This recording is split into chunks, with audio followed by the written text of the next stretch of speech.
The window sits in the wall to your left, a single square frame fitted not with glass but with oiled paper stretched tight across a lattice of thin wooden strips. This paper lets in a light that is unlike anything that comes through clear panes, a light that is diffused and gentle and the color of cream stirred into weak tea. When the sun first crests the low ridge beyond the village, the paper begins to glow with a faint warmth that is more suggestion than illumination. The glow spreads slowly from the center of the paper outward toward the edges, where the wooden strips cast thin shadows that look like the lines on a palm. You watch this progression every morning, and it is as reliable as the rooster that will soon announce the day. A rooster belonging to the widow who lives 3 cottages down the lane and who keeps a small flock of hens behind her garden. The bird is old, and his crow has become hoarse over the years, sounding less like a proud declaration and more like a question that trails off before it finds an answer. He crows 3 times as the light strengthens,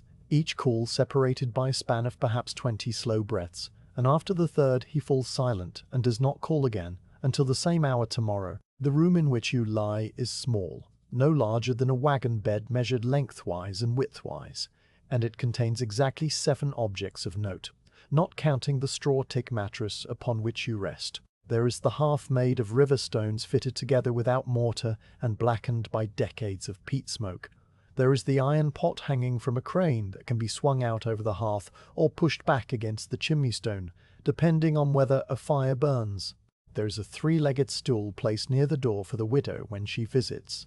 There is a wooden peg driven into the wall near the window from which hangs a cloak of heavy brown wool that you have not worn in 5 years, but which remains there because no one has thought to move it and because its presence is a kind of company. There is the basket of raw wool on the floor, the fibers still carrying the smell of the sheep and the pasture and the lanolin that makes your fingers feel soft after you have worked with it. There is a clay jug of water on the floor near the hearth where the stones keep it cool, and there is the window itself, the oiled paper glowing now with a stronger light that reveals the outline of the hawthorn branch just outside, a branch that you will watch for many hours today as it moves with the wind or remains still depending on the weather. The sounds of the village waking drift into the room through gaps in the thatch and through the small space beneath the door where the packed earth has worn away over time. These sounds are distant and softened by the stone walls and the wool blanket and the straw mattress,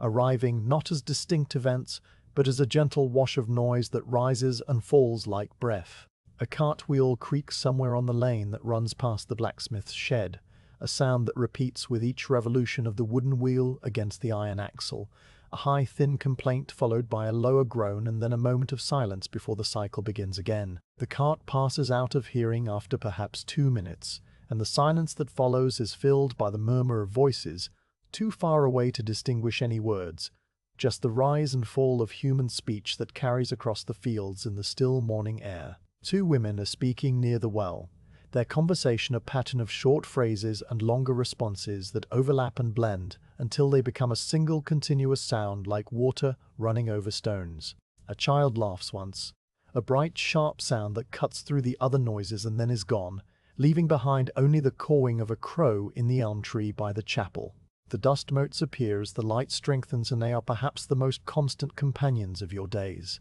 They drift through the beam of light that comes through the window, suspended in the still air of the cottage, moving only when some tiny draught from the chimney stone or the gap beneath the door pushes them a few inches to the left or the right. They are of various sizes. Some are large enough to see clearly as individual specks with a definite shape, while others are so fine that they appear only as a shimmer in the air, a faint haze that makes the light visible as a solid column stretching from the window to the floor. You watch one particular mote that is larger than the others, a fleck of something that might be ash from the hearth, or a fragment of wool lifted from the basket. It hangs in the light perhaps 2 feet from your face, and it rotates slowly as it drifts, catching the glow on different surfaces so that it appears brighter, and then dimmer, and then brighter again. It takes a very long time for this mote to travel from the left side of the light beam to the right, and you follow its progress with your eyes because there is nothing else that requires your attention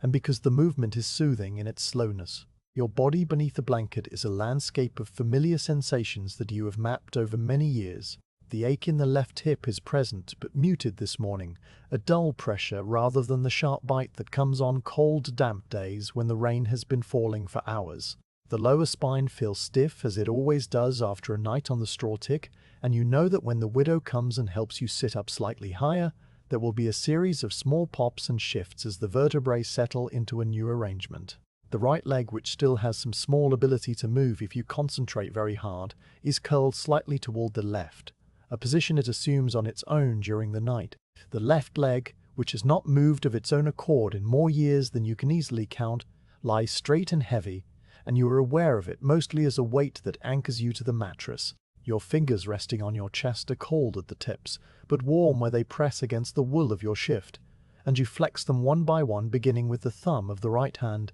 and moving through each finger to the smallest and then back again, a small exercise that you perform without thinking many times each day. The floor of the cottage is packed earth with a few wide planks laid near the hearth to provide a surface that stays dry when the ground becomes damp in the winter months. One of these planks runs from the hearthstone to a point near the door, and along its edge this morning, a small beetle is making its way toward a crack in the wall where the plaster has fallen away to reveal the stone beneath. The beetle is black and shiny and about the size of your smallest fingernail, and it moves with a steady, deliberate purpose that you admire. It does not hurry, and it does not pause to consider its direction. It simply walks along the grain of the wood, with its legs moving in a pattern that is too fast to follow individually, but which produces a smooth forward motion. You watch it cross the entire width of the plank, which takes perhaps the time needed to breathe in and out 30 times, and then it disappears into the crack and is gone for the day. Tomorrow morning, or perhaps the morning after, it will emerge again and make the same journey in reverse, and this is one of the small reliable events that structure the hours. The oiled paper in the window has a small tear near the bottom left corner, a tear that appeared during a storm 3 winters ago when a branch of the hawthorn was blown hard against the frame. The widow patched it with a scrap of linen, smeared with tallow to make it translucent, and this patch glows with a slightly different quality of light than the rest of the paper, a warmer and more golden tone because the linen is thicker and the tallow has yellowed with age. You can see the weave of the linen when the light is bright enough, a pattern of crossing threads that looks like the grid of a very small field seen from a great height. The tear itself is shaped like a crescent moon lying on its back, and the patch covers it completely so that no draft enters through that spot, though the memory of the storm remains in the shape of the patch and in the way the light bends around its edges. The hawthorn branch outside the window is visible now, as more than a shadow. The bark is dark grey and rough with small ridges that catch the morning light on their upper edges while the valleys between them remain in shadow. A single bird sits on the branch for a time, a small brown creature with a pale breast and a thin beak that it uses to preen the feathers under one wing. It works methodically from the shoulder of the wing outward toward the tip,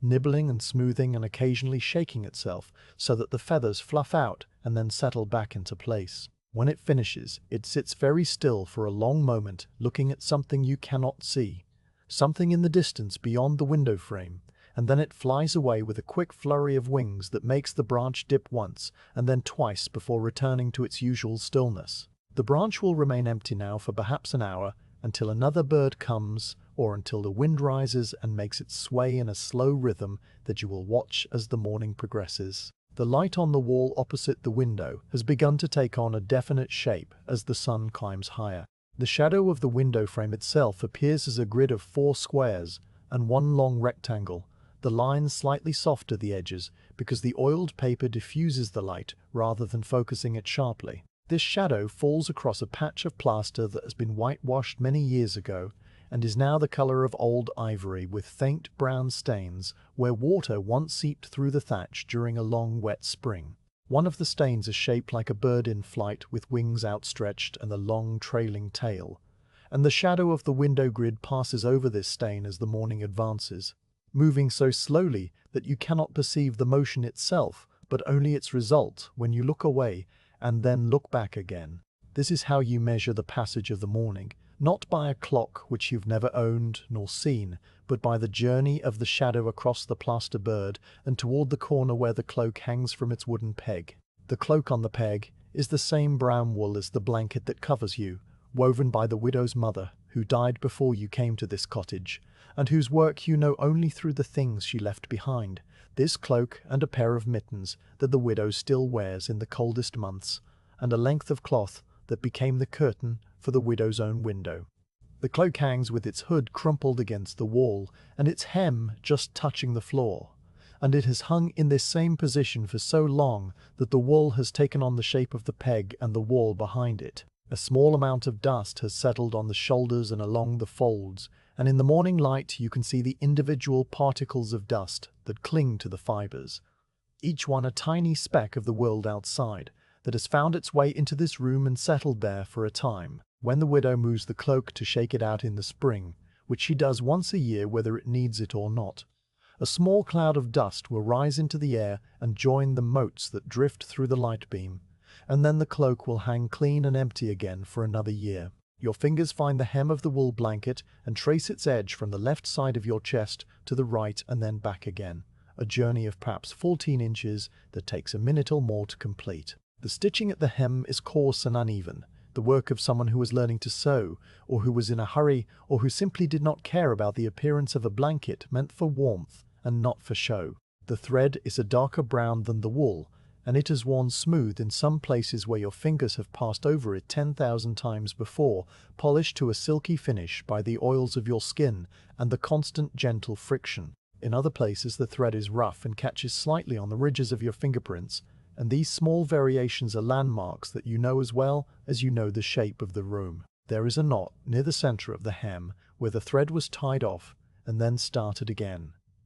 A small hard bump that you can feel with the pad of your thumb, and you pause there for a moment before continuing the slow journey to the right edge and then back again. The temperature of the room has risen slightly since you first opened your eyes, though it is still cool enough that you can see the faintest puff of your breath when you exhale slowly toward the ceiling. The breath appears as a small cloud of vapor that hangs for just a moment before dissipating into the air, and you watch each one form and fade with a kind of quiet interest. The widow will come soon and stir the ash in the hearth, looking for coals that might still hold warmth from the night before,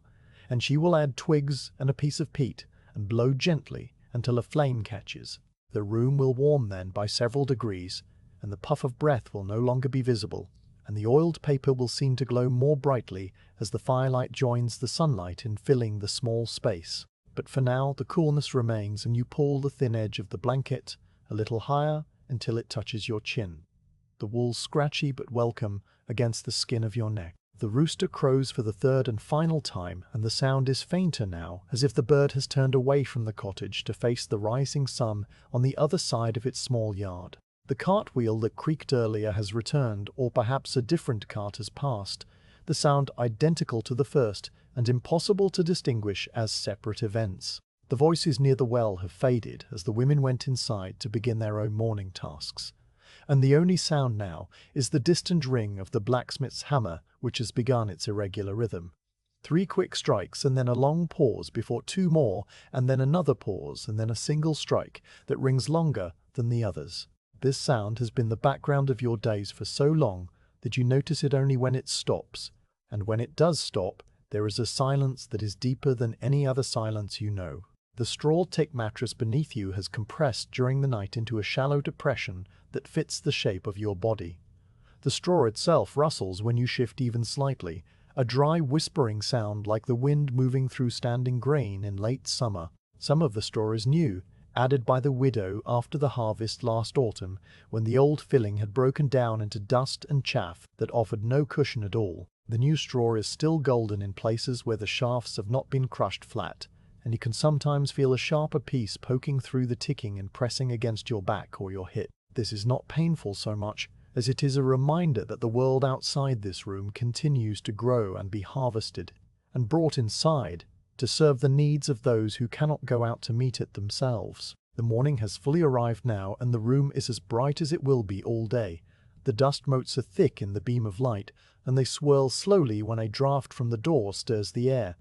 The beetle has not returned from its crack in the wall. The hawthorn branch is empty and still. The shadow of the window grid has moved perhaps 2 inches across the plaster bird and will continue its journey until the sun reaches its highest point, and then it will reverse direction and travel back the way it came, a slow pendulum, that marks the hours without sound or hurry. You lie in the depression of the straw and watch the light, and listen to the blacksmith's hammer and wait for the sound of the widow's footsteps on the lane. The one footfall slightly heavier than the other, coming to lift the latch and stir the fire and bring the bowl of barley that will be the first food of the day. The morning light is warm now on the blanket, and on your face, and on the dust motes that drift and turn and settle and rise again, and everything is very quiet and very still and exactly as it should be for this hour of this day in this small room with the oiled paper window, and the cloak on the peg, and the long slow morning stretching out ahead, like a road that goes nowhere in particular, but is pleasant to travel all the same. The morning light has travelled perhaps a handspan further across the plaster wall, and the shadow of the window grid now covers the tip of the bird-shaped stain, when you hear the first sound that is not part of the regular pattern of the day. It is the scrape of a shoe on the packed earth of the lane, a sound that comes from very close to the cottage door, and you recognize it, because the widow walks with a particular gait that drags the toe of her left shoe slightly at the end of each step. The sound repeats 3 times, growing louder with each repetition. Scrape and pause, and scrape and pause, and scrape, and then the pause is longer, because she has reached the door and is standing on the flat stone that serves as a threshold. There is a moment of silence in which you imagine her shifting the weight of whatever she carries,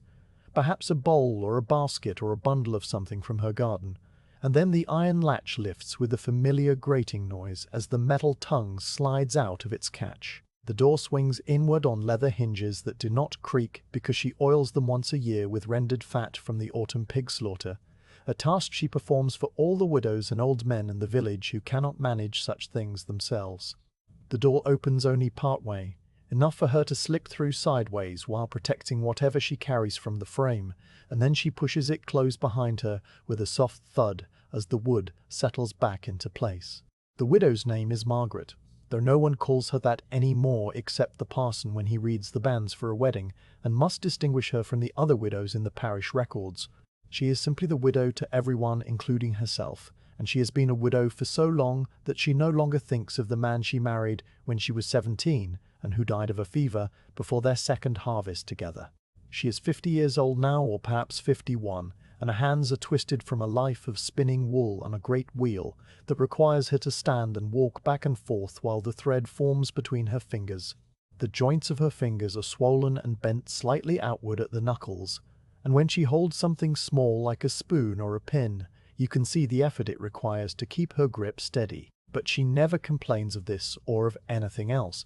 and she moves through the world with the practical efficiency of someone who has learned that complaining does not fill the water jug, or mend the thatch, or bring in the peat before the rain begins. She crosses the small room in 4 steps and sets down on the stool beside your bed, a wooden bowl covered with a square of linen cloth that is itself damp from the steam of whatever lies beneath. The bowl is made of beech wood turned on a lathe by the cooper's apprentice, a young man with red hair and a stammer, who makes bowls and spoons and ladles for the village in exchange for food and a corner of the cooper's shed to sleep in. The bowl is smooth from use and has a dark stain around the inner rim where countless servings of broth and porridge have left their mark. The linen cloth covering it is checked in a pattern of blue and white, woven from flax grown in the field behind the mill, and it clings to the rim of the bowl because of the moisture trapped beneath. The smell that rises from the bowl is the smell of boiled barley, with a small piece of saltfish flaked into the grain, and it fills the small room with a warmth that is almost as welcome as the fire she will soon build. She does not speak when she first arrives. The widow is not a woman who fills silence with words, having learned long ago that most things do not need to be said, and that the sound of a voice can sometimes disturb a peace that has been hard won. Instead, she moves to the hearth and crouches down with a slight grunt as her knees protest the position. She picks up the iron poker that leans against the chimney stone, a length of metal that was once part of a cart axle before the blacksmith hammered one end flat and bent the other into a hook for gripping logs. She stirs the cold ash in the hearth with slow, careful movements, pushing the grey powder aside to reveal what lies beneath. The ash is soft and fine, and it rises in small clouds around the poker, settling on her apron and on the packed earth floor and on the hem of her skirt, which is wool-dyed a dull brown, with walnut hulls boiled in an iron pot. She pokes and prods and then makes a small sound in the back of her throat. That means she has found what she was looking for, a few embers from last night's peat fire that have held their heat through the long hours of darkness. These embers are small and fragile, and they glow with a faint orange pulse when she exposes them to the air.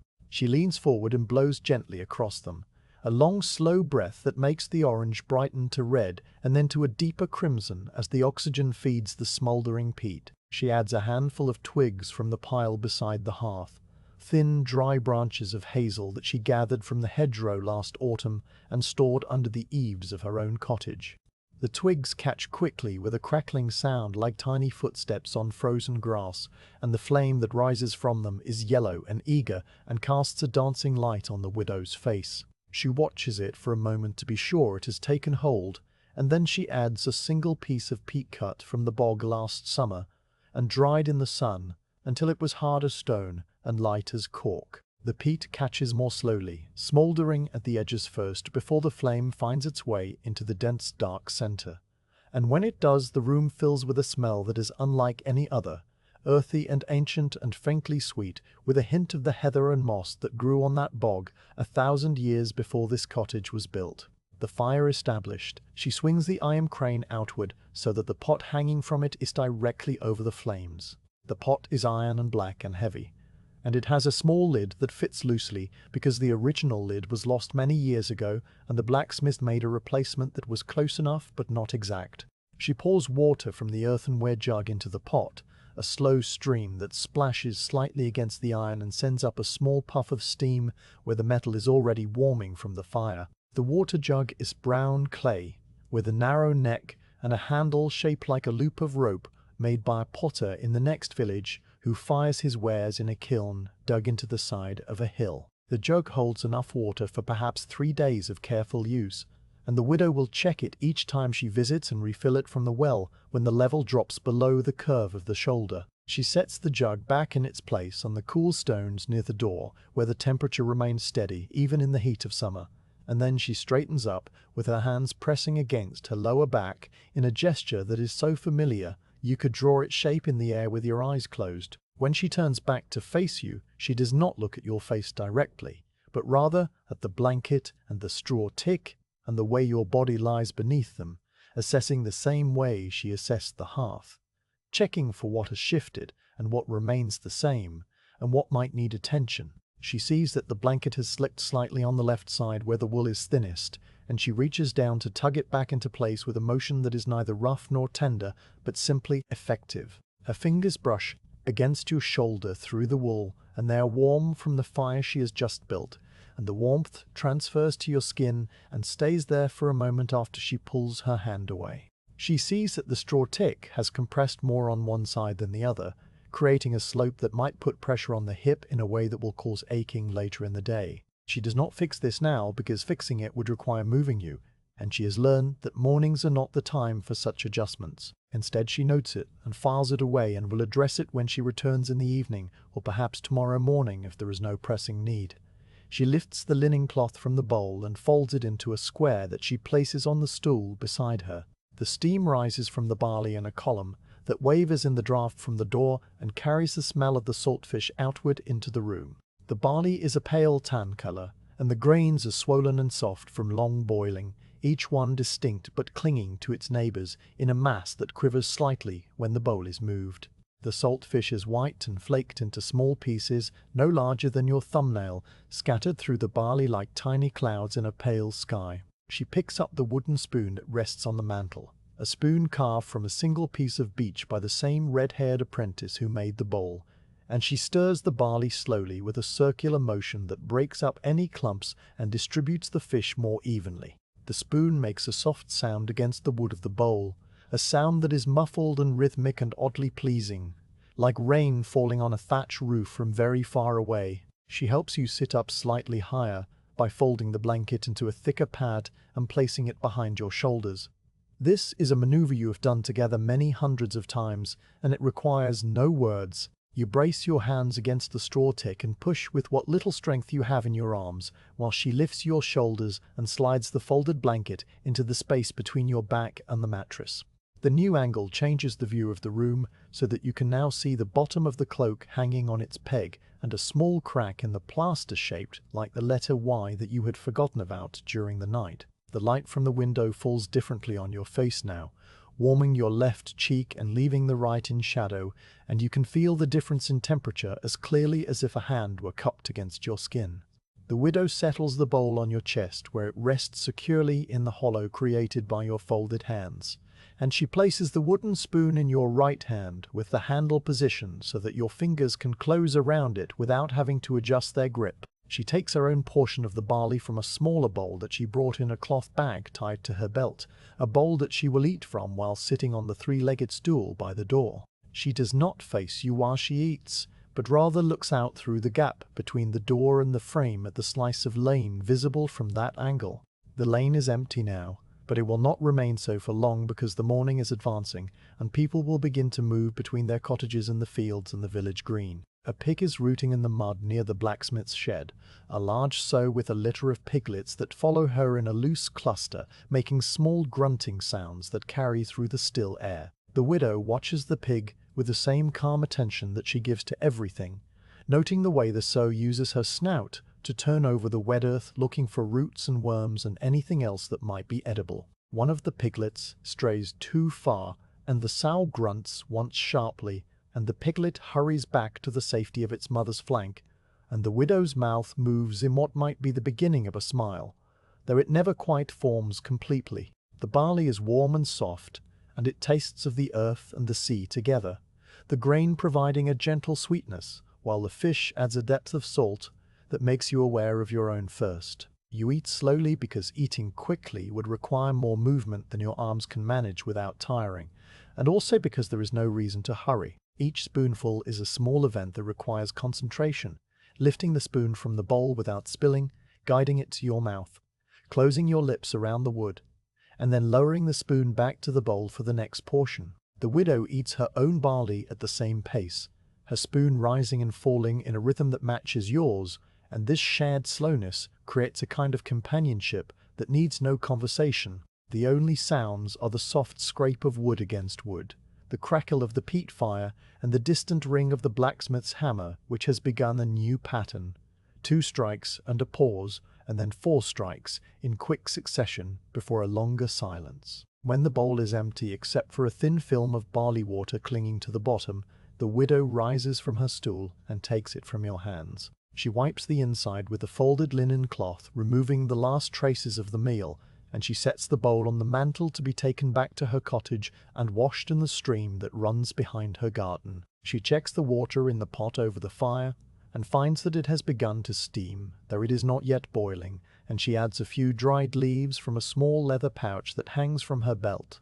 The leaves are grey-green and crumbled, and they release a smell that is herbal and slightly bitter when they hit the warm water. She says that these leaves are good for the blood and for the spirits, a phrase she repeats each time she adds them to the pot, and though they taste mostly of hot water with a faint bitterness that lingers on the back of the tongue, you drink the infusion because she goes to the trouble of making it, and because the warmth of it feels pleasant as it moves down your throat and into your stomach. She pours the infusion into a clay cup that she holds to your lips with a steady hand, tipping it slowly so that you can drink without choking. The cup is small and unglazed, and it has a chip on the rim that you can feel against your lower lip, a familiar imperfection that you have come to associate with the taste of the bitter leaves. You drink perhaps half the cup before turning your head slightly to indicate that you have had enough, and she sets the cup on the mantel next to the bowl and the wooden spoon. She stands for a moment looking at the shadow of the candle holder on the wall, though the candle itself burned out hours ago and is now just a stub of tallow with a blackened wick curled over like a shepherd's crook. Her eyes move from the shadow to the window, and then to the cloak on the peg, and then back to you, and she asks a question that requires no answer: whether the night was cold, and whether the blanket was enough, and whether the ache in the hip is worse than yesterday. The questions are not really questions, but rather a way of saying that she sees you and notes your condition and will return, and you answer with a small movement of your head that she understands perfectly. She gathers her own empty bowl and the cloth bag and the leather pouch, and she checks the fire one last time to be sure the peat is burning steadily and will last until she returns in the afternoon. She moves the iron crane slightly so that the pot is not directly over the hottest part of the flame. A small adjustment that will keep the water warm without boiling it away entirely. She pauses at the door with her hand on the latch and looks back at the room as if memorizing its arrangement, so that she will notice if anything has changed when she returns. The light is brighter now and the shadow of the window grid has moved further across the wall, covering the bird-shaped stain completely and approaching the corner where the wall meets the ceiling. The dust motes are still drifting in their slow dance, and the beetle has not emerged from its crack, and the hawthorn branch is still empty.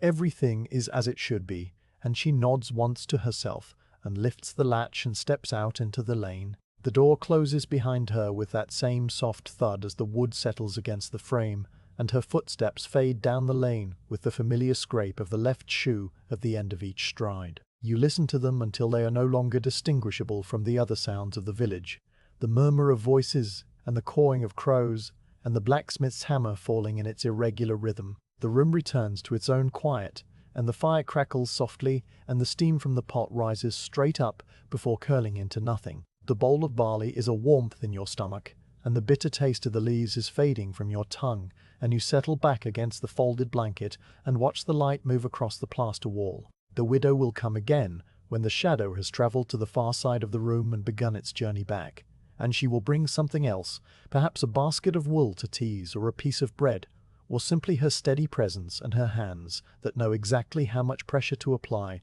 and exactly how much pressure to apply and exactly when to let go. For now there is only the morning and the light and the slow drift of dust motes through the beam from the oiled paper window, and that is enough. The basket of wool has been sitting on the floor near the hearth for 3 days now, brought by the widow after her visit to the fuller, who lives in the next village, and who supplies raw fleece to those who cannot tend their own sheep. The basket is woven from willow withes, harvested in the early spring, when the sap was rising and the branches were flexible enough to bend without cracking. The withes have dried to a pale grey colour, and they are smooth where countless hands have gripped the rim to lift and carry the basket from place to place. The wool inside is a mixture of light grey and creamy white, with a few darker strands scattered throughout like threads of charcoal in a piece of undyed cloth. It came from a flock of sheep that graze on the hillside above the mill. A flock tended by a boy of 12 who walks with a limp from a fall he took as a child, and who speaks to the sheep in a low voice that carries across the fields on still days. The wool still carries the smell of those hills, the sharp green scent of the grass, and the softer earthier smell of the lanolin that rises from the fleece when it is warmed by the fire or by the heat of your hands. The work of the morning is to tease this wool apart with your fingers, a task that requires no strength in the legs and very little in the arms, only a patient persistence in the hands and a willingness to repeat the same small motion many thousands of times. You cannot card the wool because carding requires 2 paddles with wire teeth that must be drawn across each other in opposite directions, a motion that demands both hands working together with a force you cannot sustain. You cannot spin the wool on a wheel because the wheel requires a foot to work the treadle, and your legs have not obeyed your commands for many years. But you can take a handful of the raw fleece and hold it in your left hand while the fingers of your right hand pull gently at the edges, separating the tangled fibers into a soft cloud of material that can be used for stuffing mattresses or for felting into rough cloth or for any of the dozen small purposes that require loose, clean wool. This is a task that takes hours and produces very little visible result. A handful of teased wool looks almost exactly like the handful that came before it, perhaps slightly fluffier and with fewer small bits of twig and dried grass caught in the strands. The widow says that it is useful work, and that she will take the basket to the fuller at the end of the month, and the fuller will weigh it and give her a small coin or a piece of cheese or a length of ribbon, depending on what he has to trade and what the widow needs that week. The basket sits on your lap with a folded cloth beneath it, to catch the bits of debris that fall from the wool as you work. The cloth is a square of linen that was once part of a shift worn by someone long ago, and it has been washed so many times that the fibers have softened to a texture like dried flower petals. The wool is warm in your hands from the heat of the fire and from your own body, and the lanolin makes your fingers feel smooth and slightly sticky in a way that is not unpleasant. You take a small amount of fleece from the basket, an amount roughly the size of a hen's egg, and you hold it loosely in your cupped left palm. With the thumb and first two fingers of your right hand, you find a place where the fibers are tangled and matted, and you pull gently outward and away from the main mass. The fibers separate with a soft sound that is almost too quiet to hear, a faint whisper of resistance, and then release as the individual strands slide past each other and spring apart. You repeat this motion over and over, working your way around the small handful of wool until all of it has been loosened and fluffed and freed from the tangles that formed when the sheep lay down in the grass, or rubbed against a fence post, or simply grew the wool in a way that caused the fibers to interlock. The teased wool goes into a second basket that sits on the floor beside the bed, a smaller basket made from the same willow withes, but with a tighter weave and a lid that fits snugly to keep out the dust and the mice. This basket is perhaps a quarter full now after 3 days of work, the pale cloud of wool rising in a soft mound that compresses under its own weight and then slowly expands again when you add more material to the top. The widow will take this basket when it is full and carry it to the fuller, and then she will bring back an empty basket and a new supply of raw fleece, and the cycle will begin again. There is no hurry in this work and no deadline and no one waiting impatiently for the finished product. The wool will be ready when it is ready, and the fuller will accept whatever amount the widow brings, because he knows that the work is done by someone who cannot walk, and that the quality is good enough for the purposes he has in mind. While your hands perform their small repetitive task, your eyes rest on the window and the world beyond the oiled paper. The hawthorn branch is still there, dark grey against the paler grey of the sky which has clouded over since the early morning. The clouds are a uniform layer that stretches from horizon to horizon without any breaks or variations in colour, a smooth blanket of grey that softens the light and makes the room feel closer and more enclosed. The branch moves occasionally when a gust of wind finds its way down the lane and around the corner of the cottage, swaying in a slow arc that takes perhaps 10 seconds to complete from one extreme to the other and then back again. The movement is hypnotic, and you find that your gaze returns to it again and again as your fingers continue their work without needing your conscious attention. The branch is bare except for a few small buds that appeared last week, tight green points that will open into leaves when the weather warms and the days grow longer. For now, they are just promises of green, small and hard and patient, waiting for a signal that only the tree understands. The light that comes through the oiled paper has changed with the cloud cover, losing the warm golden quality of the morning and becoming something flatter and more diffuse, a light that seems to come from everywhere at once rather than from a single direction. This makes the shadows in the room softer and less distinct, and the shadow of the window grid on the wall is now just a faint suggestion of squares and rectangles rather than the sharp pattern it was earlier. The bird-shaped stain is barely visible in this light, its edges blending into the surrounding plaster until you have to look carefully to see where it begins and ends. The dust motes are still present, but harder to see, appearing only as a faint shimmer when they pass through a particularly bright patch of light near the center of the window. They drift more slowly today because the air is still and the fire is burning low, and you watch one mote that is large enough to track as it rises on a current of warm air from the hearth and then falls again when the current dissipates, tracing a slow spiral path that takes it from the floor nearly to the ceiling and then back down again. Your hands have finished the small handful of wool, and you reach into the basket for another, your fingers brushing against the rough edges of the willow withes and the softer texture of the fleece within. The new handful is slightly different from the last. It contains a small piece of dried grass stem that must be picked out and set aside, and the wool itself is a shade darker, with more of the charcoal-colored fibers scattered through the cream. You hold it in your palm and begin again, finding the tangles and pulling them apart, feeling the fibers slide and separate under the pressure of your fingers. The repetition of the motion creates a rhythm that your breathing falls into without your noticing, a slow in and out that matches the pull and release of the wool. This rhythm is comforting in its predictability, and it allows your mind to drift away from the room and into a state that is not quite sleep and not quite waking, but something in between where thoughts come and go like the dust motes drifting through the light. In this state, you think about the sheep on the hillside and the boy who tends them, a boy you have never seen but whose voice you have heard carried on the wind on days when the breeze comes from the north. His voice is high and clear, and he speaks to the sheep in a gentle manner, calling them by names that he has given them, Old White Face and Little Brown, and the one with the bent ear. You imagine him walking among them, with his limping gait, his crook mate from a hazel branch resting on his shoulder, his eyes scanning the flock for any sign of illness or injury. The sheep know him and do not run when he approaches, and some of them even come toward him, hoping for a handful of grain or a scratch behind the ears. The wool you hold in your hands came from one of these sheep, perhaps old Whiteface, who is the matriarch of the flock, and whose fleece is particularly fine and soft, or perhaps from a younger sheep whose wool is still springy with the health of youth. You do not know which sheep gave this particular handful, and you will never know. And this does not matter because the wool is just wool, and the work is just wool, and the sheep will grow more wool next year and the year after that, and the boy will still call them by their names and speak to them in his gentle voice. The afternoon has arrived without any clear marker except the slight dimming of the light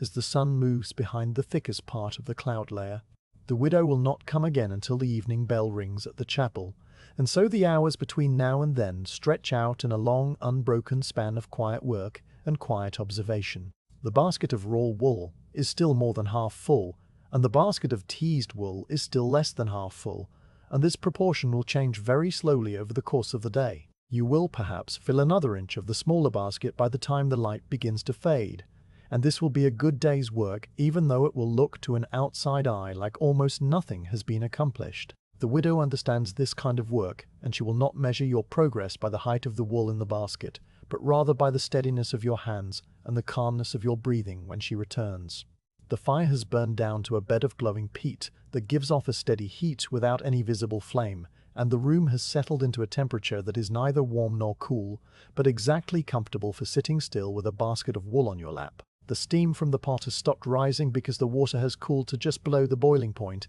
and now there is only a faint shimmer in the air above the iron lid that indicates warmth without visible vapor. You will need to drink some of that water soon because the salt fish from the morning has left you thirsty. But the cup is on the mantel, and reaching it would require setting aside the wool and calling for help that will not come until evening. And so you wait and swallow against the dryness in your throat and continue to pull at the fibers with your patient fingers. The hawthorn branches become more active as the afternoon wind picks up, and it now sways in a wider arc that makes the buds at its tips trace small circles against the grey sky. A second bird has joined the first, a larger bird with darker plumage and a sharper beak that it uses to probe the bark for insects hidden in the crevices. It works its way along the branch with quick, jerky movements, stopping every few inches to peck at something too small for you to see, and then it flies away with a flash of white under its wings that you had not noticed before. The branch settles back into its regular rhythm, and the buds continue their slow dance, and you watch them for a long time while your fingers pull and separate and fluff the wool in your lap. The crack in the plaster, shaped like the letter Y, is more visible now that your eyes have adjusted to the dimmer light, and you study its outline with the same attention you give to the wool and the window and the hawthorn branch. The crack began many years ago when the cottage settled after a heavy rain softened the ground beneath the foundation stones,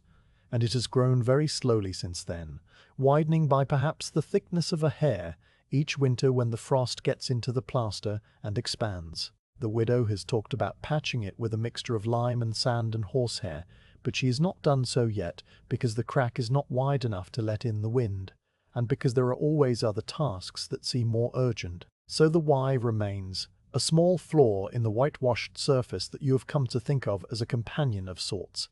A mark that is always there when you look for it, and that changes only very slowly over the seasons. The afternoon passes in this way with the wool and the window and the crack in the plaster, and the slow drift of your thoughts across the landscape of memory and imagination. Your hands continue their work without tiring because the motions are small and gentle, and because you have learned over many years to pace yourself so that you can work for hours without strain. The basket of teased wool grows incrementally fuller, and the basket of raw fleece grows incrementally emptier, and this exchange of full for empty is the measure of the day. When the widow returns, she will look at the baskets and nod once and say something about the quality of the wool, or the weather, or the price the fuller is paying this month. And then she will stir the fire and prepare the evening meal and light the tallow candle that will burn for 2 hours while you watch its shadow dance on the wall. For now there is only the soft whisper of wool fibers separating, and the creak of the hawthorn branch in the wind, and the distant ring of the blacksmith's hammer which has taken up a new rhythm. One strike and a long pause, and then 3 strikes close together, and then another long pause, and then 3 strikes close together, and then another long pause. The sound is comforting in its irregularity, because it means that someone else is also working through the afternoon, shaping hot iron into tools and nails and hinges. And his work, like yours, is slow and patient and measured, not in hours, but in the small incremental changes that accumulate over time, into something useful and lasting. The widow returns in the late afternoon, when the light has faded from grey to a deeper shade that makes the corners of the room disappear into shadow, and the oiled paper window glow with the last pale light from the clouded sky. You hear her footsteps on the lane first, as a faint scuff of leather on packed earth, and then more clearly as she approaches the door, the familiar drag of her left shoe, marking each stride like a signature written in sound. The latch lifts with its iron scrape, and the door swings inward, and she steps through carrying a cloth bundle in one arm and a small covered pot in the other, her shoulders hunched slightly against the damp chill that has crept into the air since the sun passed behind the thickest part of the clouds. She closes the door with her elbow, because her hands are full, and the wood settles into the frame with a soft, conclusive sound that seems to seal the room off from the outside world for the night. She crosses to the hearth without speaking, and sets the covered pot on the stones near the fire, where it will stay warm but not boil. The pot is earthenware, with a brown glaze that has crackled into a fine network of lines over years of use, and it has a lid that fits snugly enough to keep the heat inside. From the cloth bundle, she removes a heel of bread, a piece that was baked 4 days ago in the village oven and has since become hard and dense as a river stone worn smooth by water. The bread is dark brown and has a crust that glistens faintly in the firelight where the baker brushed it with water before sliding it into the oven.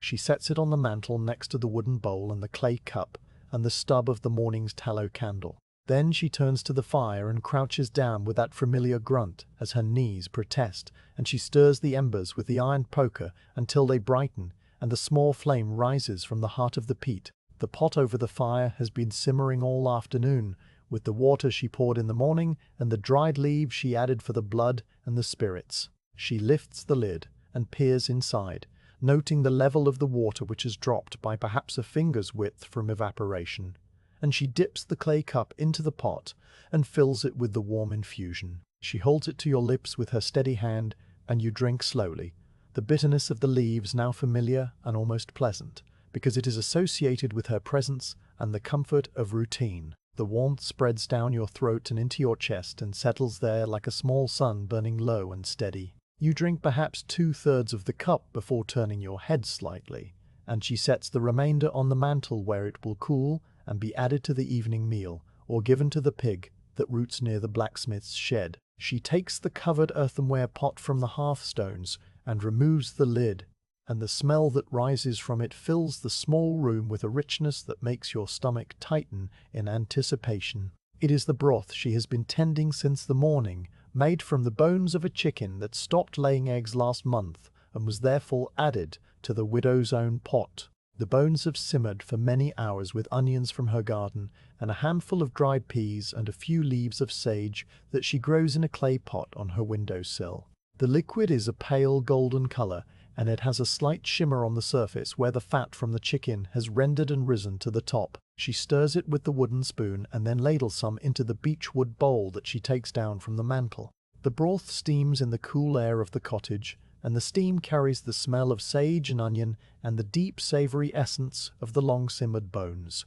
She takes the heel of bread from the mantel and breaks it into small chunks with her strong, twisted fingers, each chunk roughly the size of the last joint of your thumb. The bread is so hard that it requires real effort to break, and the sound it makes is a sharp crack, like a twig snapping underfoot in the frozen months of winter. She drops the chunks into the hot broth one by one, and they float for a moment on the surface before beginning to absorb the liquid and sink slowly toward the bottom of the bowl. The crust softens and darkens, and the pale interior of the bread becomes saturated with the golden broth, turning from dry and crumbly to something tender and yielding that will dissolve on the tongue with very little pressure. She stirs the mixture gently with the wooden spoon to ensure that every piece of bread has been touched by the liquid,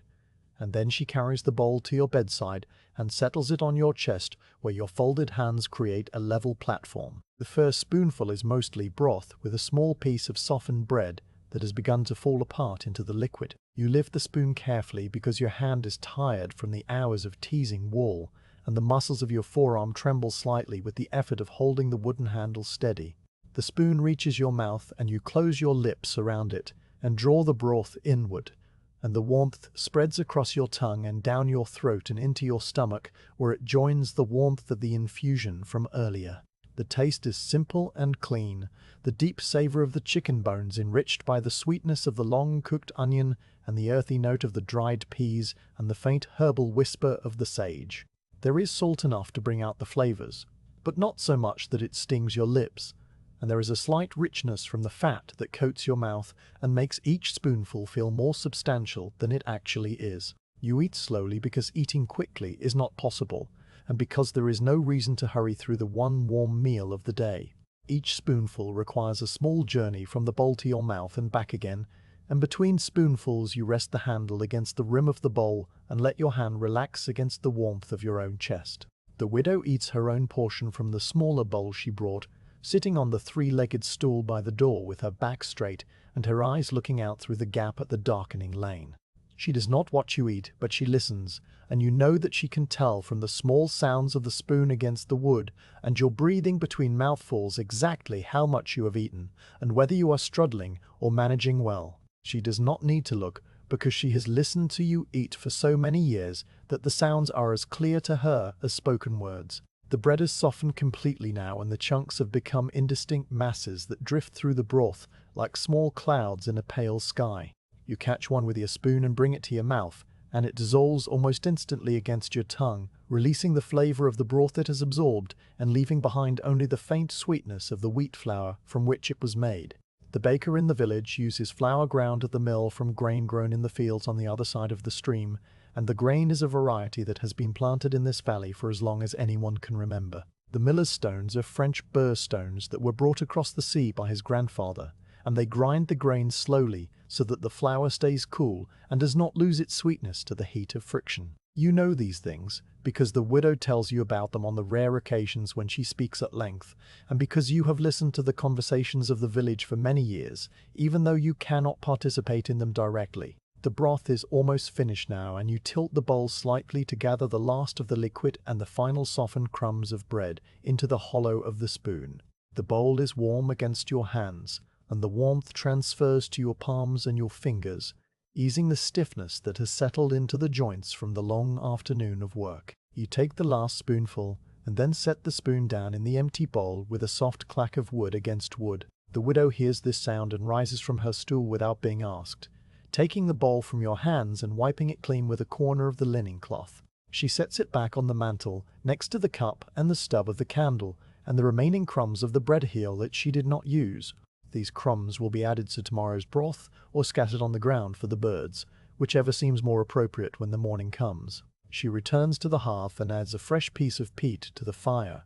placing it carefully on top of the glowing embers so that it will catch slowly and burn through the night. The peat is dark and dense, and it has a smell that is different from the piece she added in the morning. This piece came from a lower layer of the bog, and it carries the scent of ancient moss and the faint metallic tang of the water that preserved it for 1,000 years. It will burn with a steady low heat and produce very little smoke, and in the morning there will be embers enough to start the fire again without needing to strike a spark from flint and steel. The widow knows each piece of peat in her stack by its shape and its color and its burning qualities, and she chooses them carefully according to the needs of the hour and the weather and the season. The room has grown quite dark now, except for the glow of the fire and the last faint light from the oiled paper window, which is now the color of old pewter. The widow takes the tallow candle stub from the mantel and examines it in the firelight, turning it over in her fingers to assess how much burning time remains.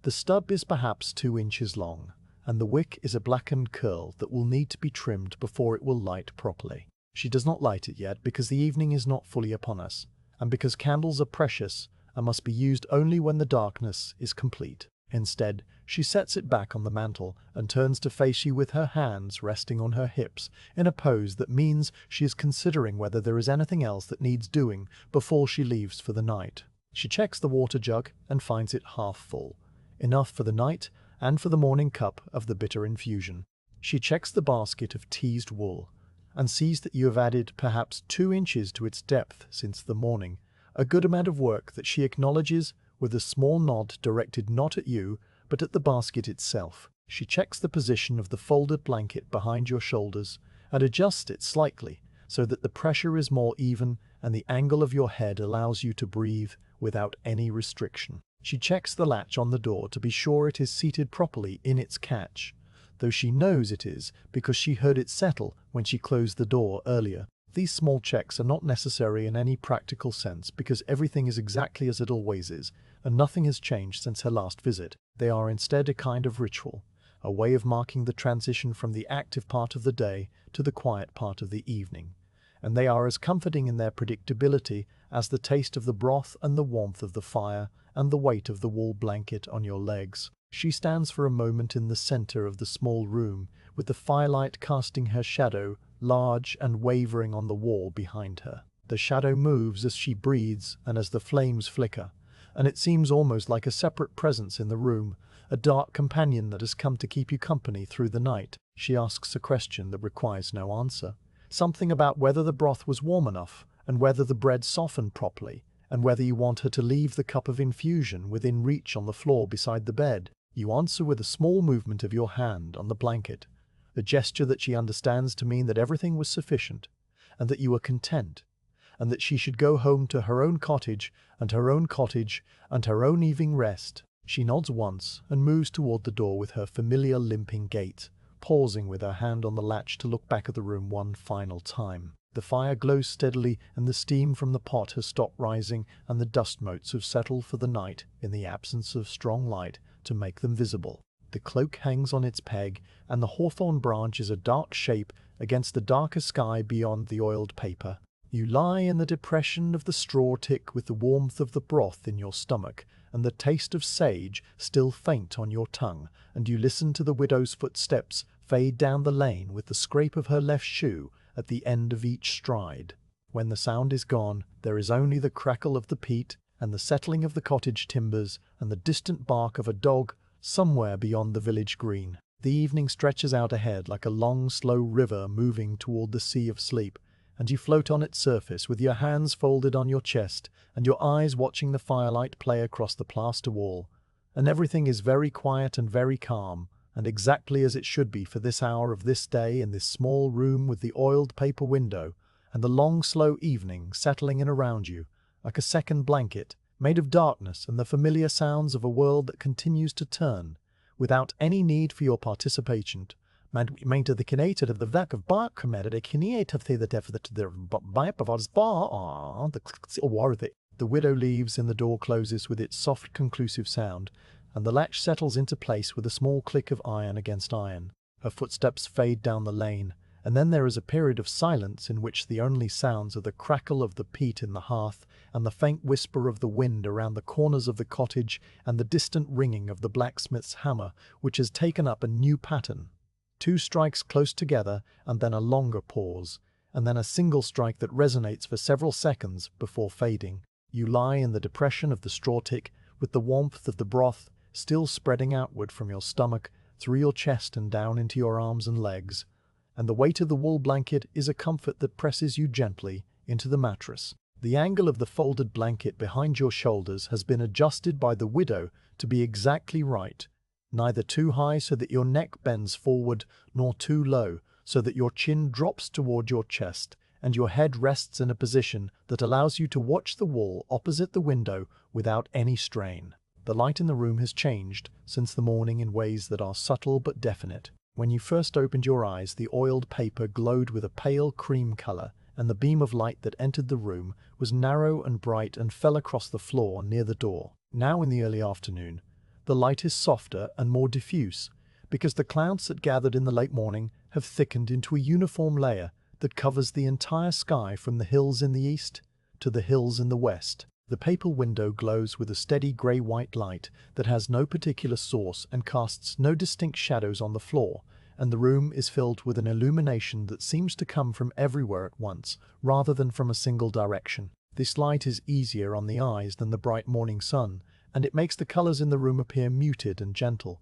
The brown of the cloak on the peg is a softer brown, and the grey of the willow basket is a softer grey, and the white of the plaster wall is the colour of old milk, rather than fresh snow. The shadow that you watch is the shadow of the window frame itself,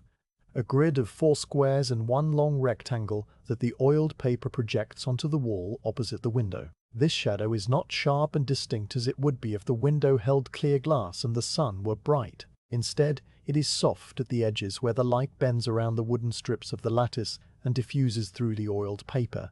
and it has a quality that is more like a stain on the plaster than a true shadow. The 4 squares are arranged 2 above and 2 below, with the long rectangle running vertically along the right side where the window frame has a thicker piece of wood that serves as the hinge support. The entire shadow measures perhaps 2 feet in height and 1.5 feet in width, and it moves across the wall as the afternoon progresses with a slowness that is imperceptible in the moment, but undeniable when you look away and then look back again, after some time has passed. You have learned to measure the afternoon by the journey of this shadow across the familiar landmarks of the plaster wall. There is a small knot in the plaster near the corner where the wall meets the ceiling, a bump that looks something like a face if you squint your eyes a certain way, 2 indentations for eyes and a longer depression for a mouth, and a slight ridge that could be a nose. The shadow of the window grid passes over this face in the early afternoon, and by the time it has moved completely past it, you know that perhaps an hour has gone by,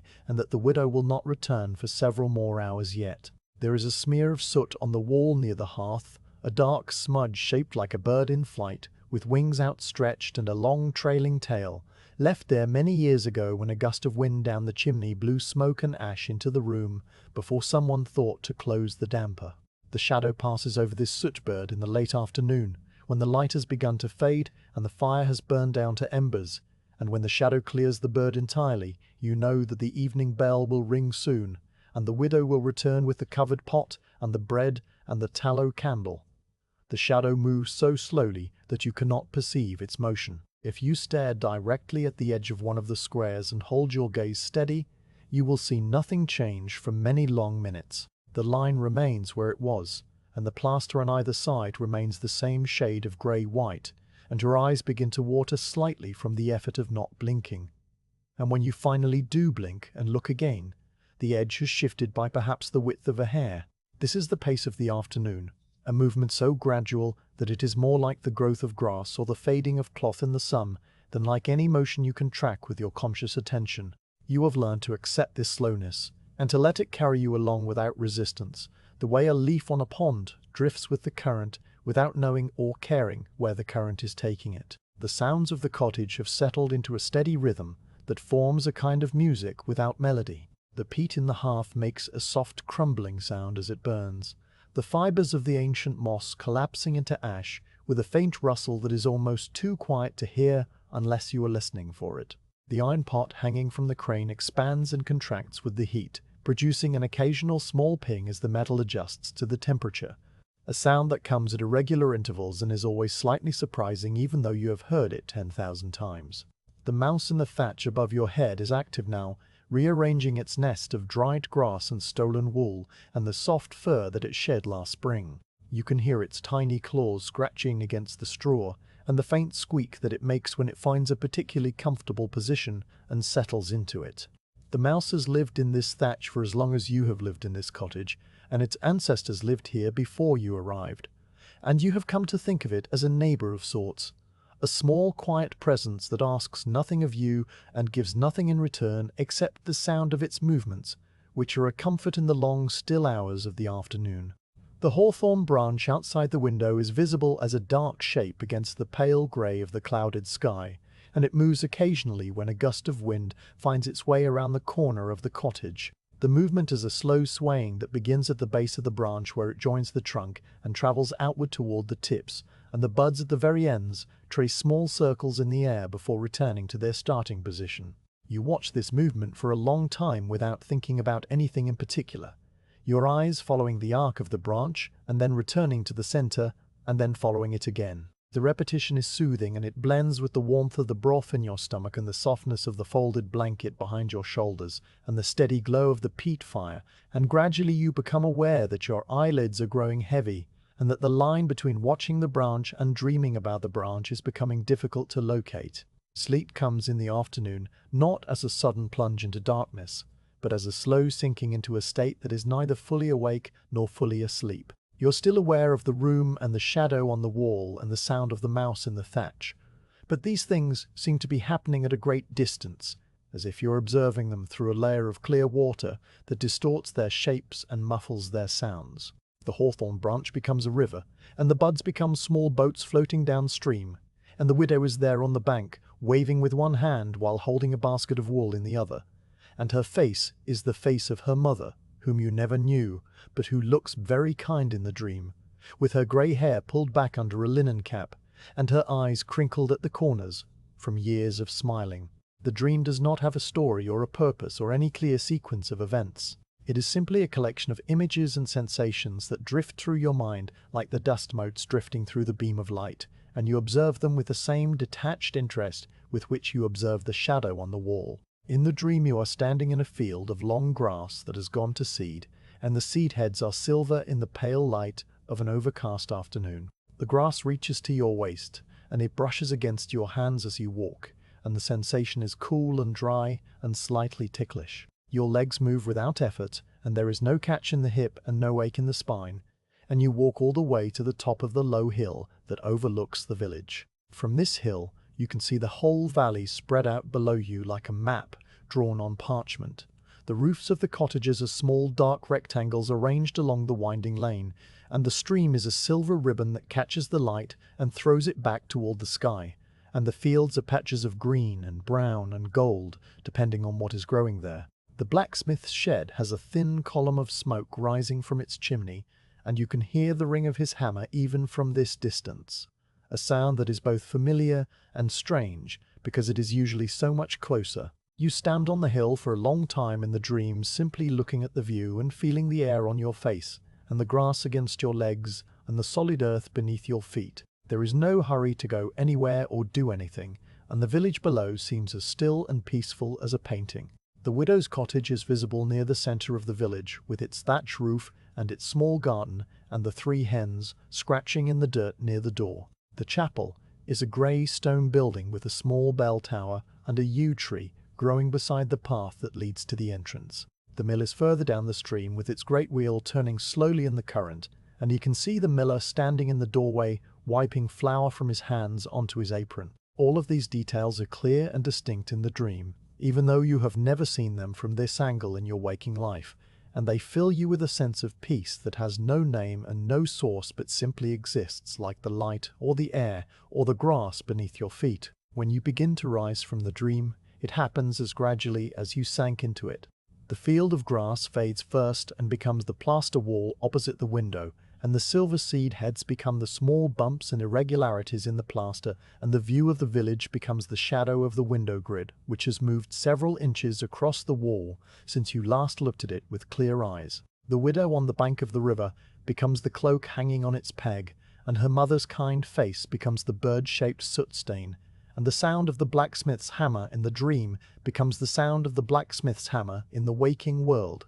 which has continued its irregular rhythm through all the hours of your sleep. The mouse is still scratching in the thatch, and the peat is still crumbling in the hearth, and the hawthorn branch is still swaying outside the window, and everything is exactly as it was before you closed your eyes, except that the light has dimmed by several degrees, and the shadow has travelled further along its daily path. You lie in the depression of the straw tick, and let your eyes adjust to the waking world, and you feel a residual warmth from the dream that lingers in your chest, like the last heat of the broth from the midday meal. The details of the dream are already fading, and by the time the widow returns you will remember only the general sense of peace and the feeling of grass against your legs, and the image of the village spread out below the hill. This is how the afternoon dreams always go.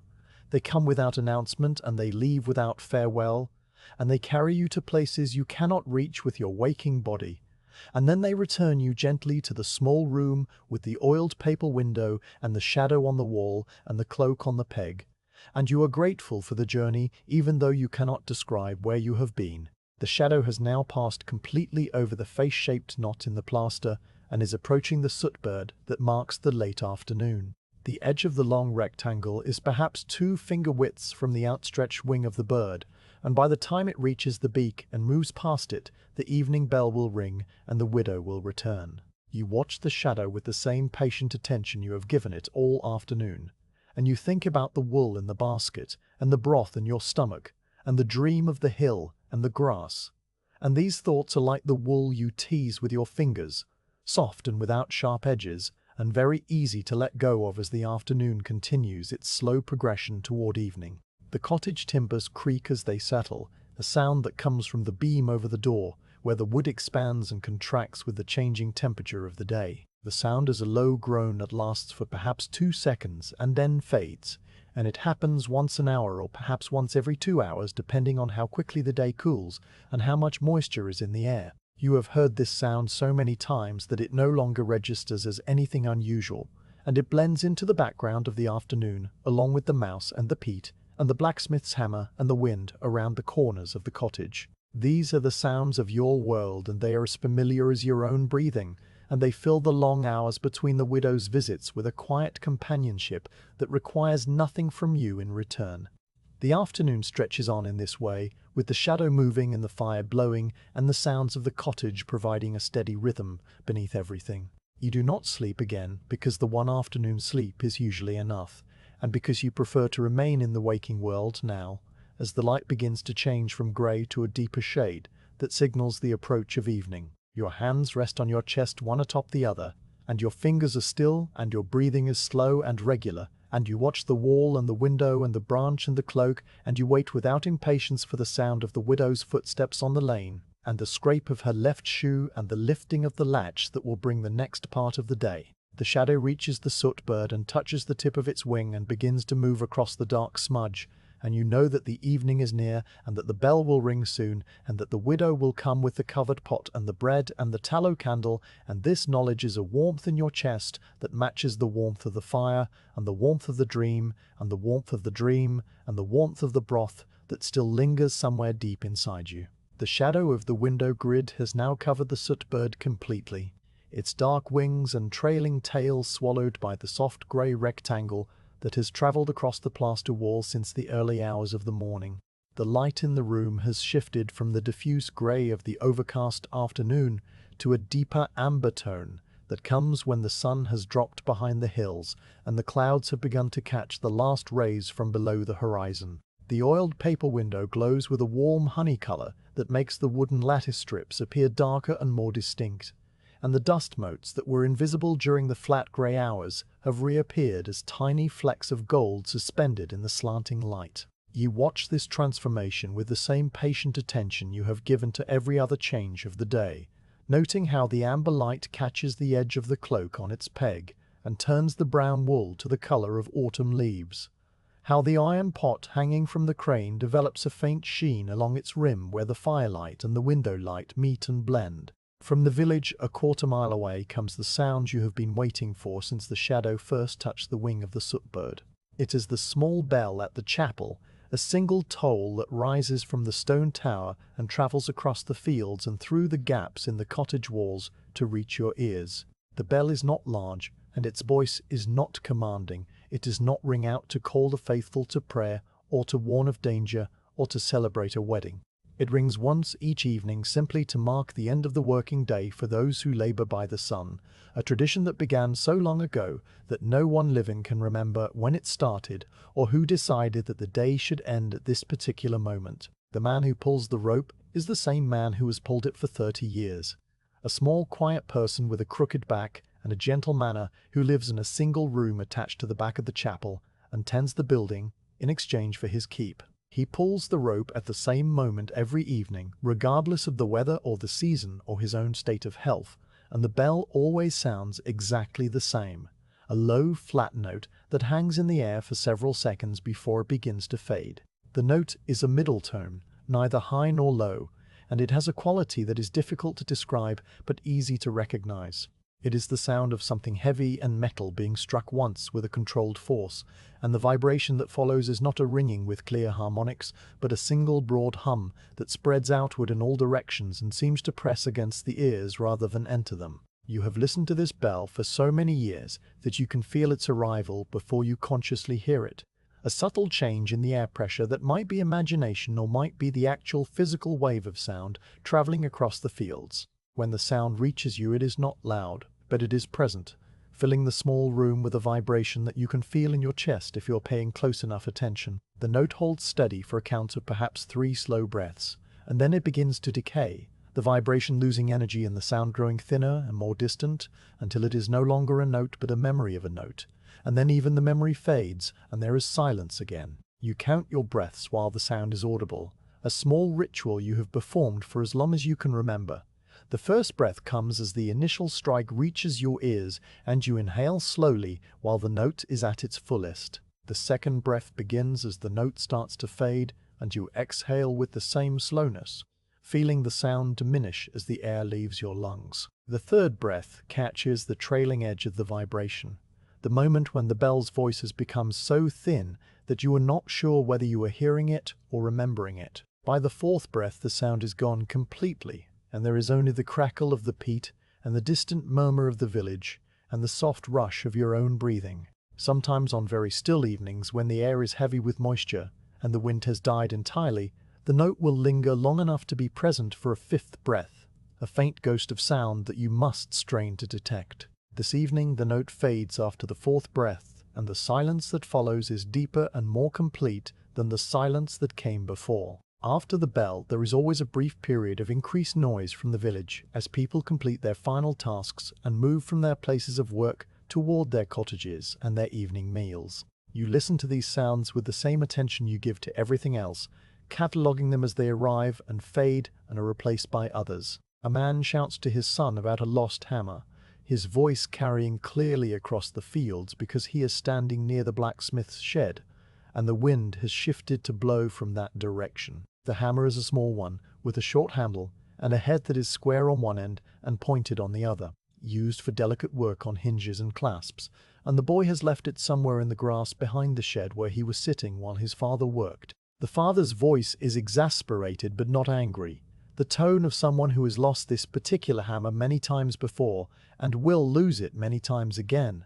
And the boy's answering voice is high and defensive and carries less clearly because he is facing away from the cottage. The exchange lasts for perhaps a minute, and then there is a cry of discovery and the sound of running feet, and then silence from that quarter. A woman calls for a goat that has wandered into the vegetable patch behind her cottage, her voice rising in a 2-note pattern that the goat recognizes and usually ignores. The call is a long note followed by a shorter falling note, and it repeats 3 times with a pause between each repetition. You can hear the goat's bell in the distance, a small tinny sound that moves erratically as the animal crops the tender leaves of the cabbages and the young shoots of the peas. The woman calls again, and this time the goat's bell begins to move in her direction, slowly and with many pauses as the animal takes one last mouthful and then another,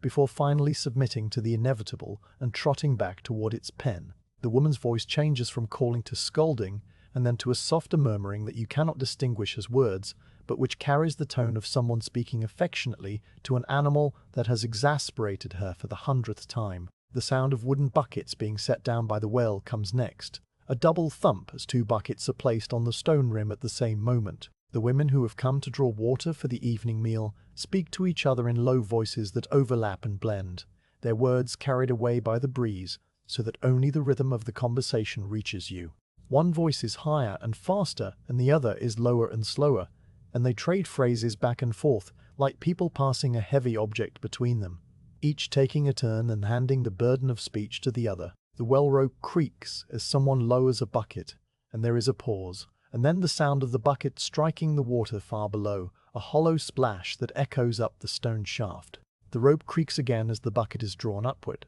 this time with more strain because it is full, and the sound of water dripping from the wooden staves back into the well is a soft, irregular patter that continues for several seconds after the bucket reaches the rim. The women's voices fade as they carry their water away toward their own cottages. And then the well is silent, and the only sound from that direction is the wind moving through the branches of the elm tree that grows beside the chapel. These sounds fade one by one as people go inside their cottages and close their doors against the cooling evening air. The lane that was briefly busy with footsteps and voices settles back into stillness, and the only movement is the pig that continues to root in the mud near the blacksmith's shed, undisturbed by the bell or the shouting or the comings and goings of the villagers. The pig is a large sow with a placid disposition and a single-minded focus on finding anything edible in the churned earth, and she will remain there until full dark, when she will amble back to her sty behind the blacksmith's garden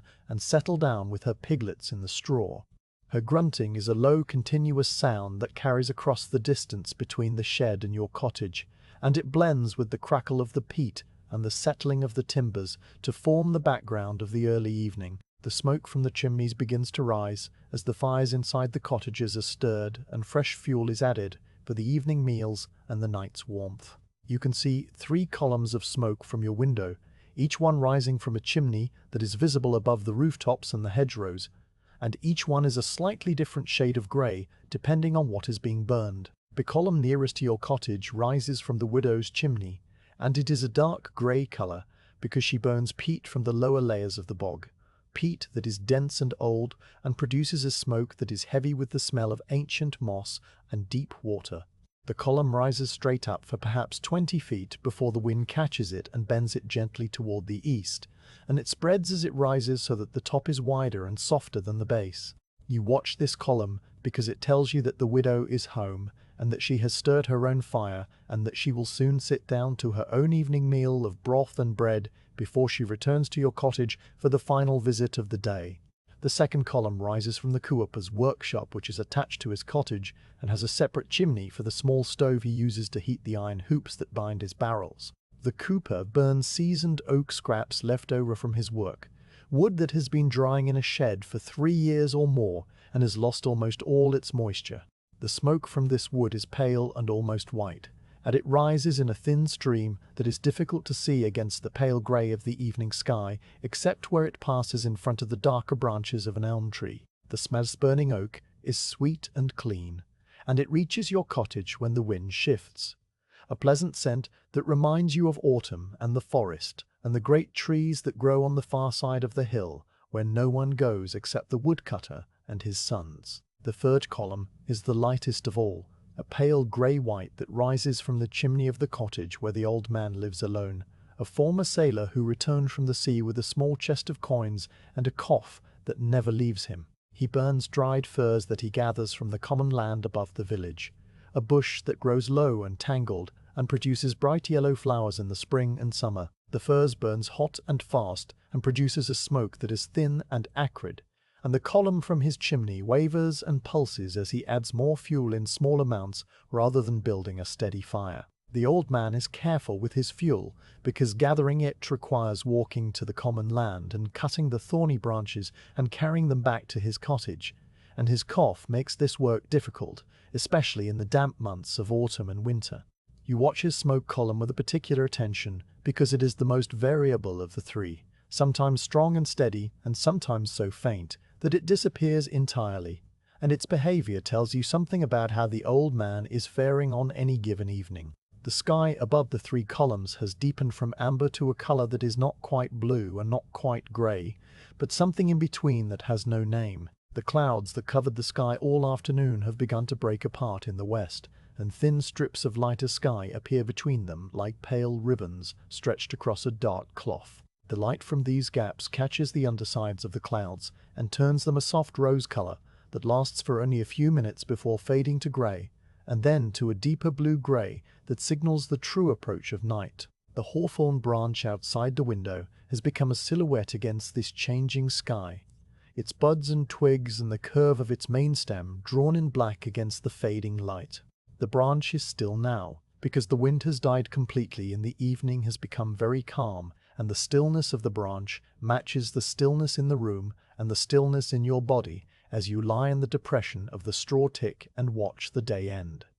The blacksmith's hammer has fallen silent. You noticed its absence only after the bell rang and the other sounds of the village began to fade, and now you listen for it and hear nothing but the quiet of the early evening. The blacksmith has banked his fire and covered his anvil with a piece of oiled cloth, and gone into his cottage, where his wife has prepared a meal of boiled turnips and salt pork. He will eat in silence because he is a man of few words, and his wife is a woman of even fewer, and then he will sit by his own fire and sharpen his tools with a whetstone and oil, until the light fails completely and he goes to his bed in the loft above the workshop. You will not hear his hammer again until the morning, when the rooster crows, and the widow comes with the bowl of barley, and the day begins its slow cycle once more. The room has grown quite dark now, except for the glow of the peat fire, which casts a warm orange light on the hearthstones and the lower portion of the wall and the edge of the willow basket on the floor. The oiled paper window has lost its honey glow and is now the color of a deep lake at twilight,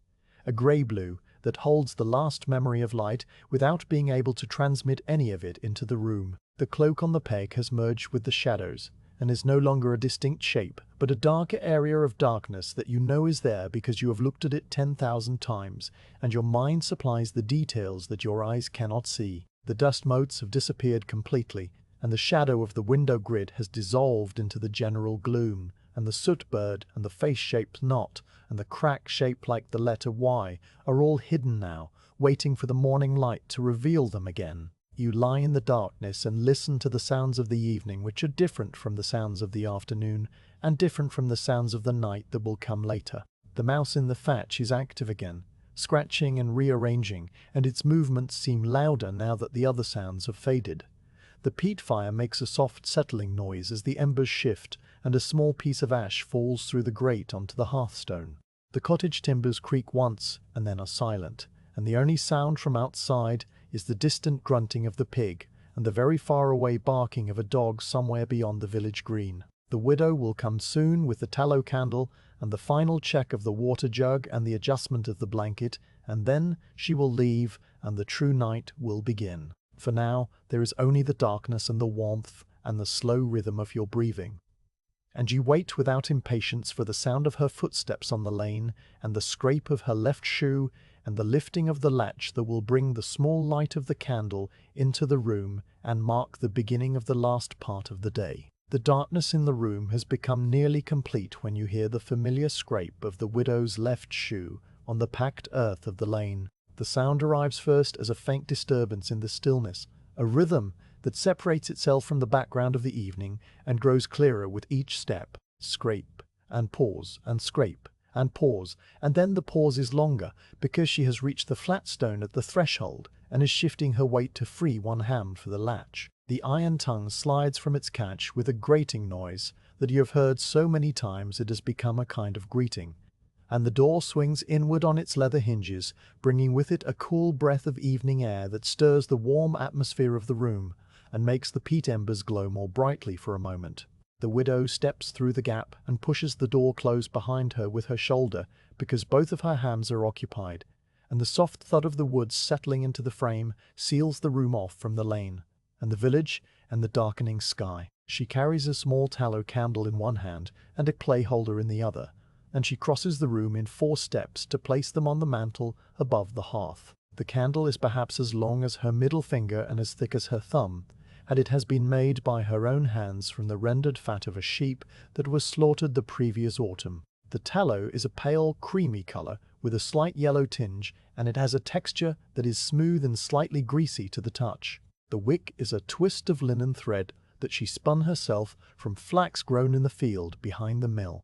and it stands upright from the center of the candle where it has been coated with a thin layer of beeswax to help it catch the flame. The clay holder is a simple saucer with a raised lip and a small spike in the center over which the candle is pressed to hold it steady, and it was made by the same potter in the next village who fires his wares in a kiln dug into the side of a hill. The glaze on the saucer is a dark brown that looks almost black in the dim light of the fire, and it has a network of fine cracks that have filled with tallow and ash over years of use. She reaches into the pocket of her apron and removes a small piece of flint and a steel striker and a scrap of charred cloth that she keeps in a tiny leather pouch. She crouches before the hearth and strikes the flint against the steel with a quick downward motion that produces a shower of sparks.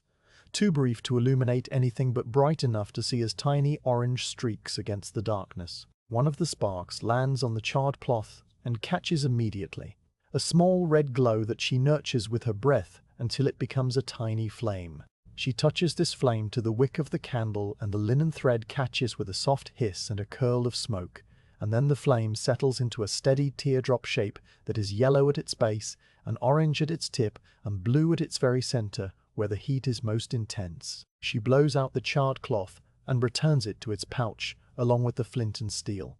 And then she straightens up with her hands pressing against her lower back in that familiar gesture that means her body is reminding her of its age and its labors. The candle flame is small and it illuminates only a portion of the room, a circle of warm light that extends perhaps 2 feet from the mantel in all directions before fading into shadow. Within this circle, you can see the texture of the plaster wall with its small bumps and irregularities, the grain of the wooden mantel, the curve of the clay cup, and the bowl and the stub of yesterday's candle that she has not yet removed. Beyond the circle, the room remains in darkness, but it is a different kind of darkness than before, a darkness that is defined by the presence of the light rather than by its absence. The shadows have edges now, and they shift and waver as the flame moves in the tiny draughts that find their way through the gaps in the door and the thatch.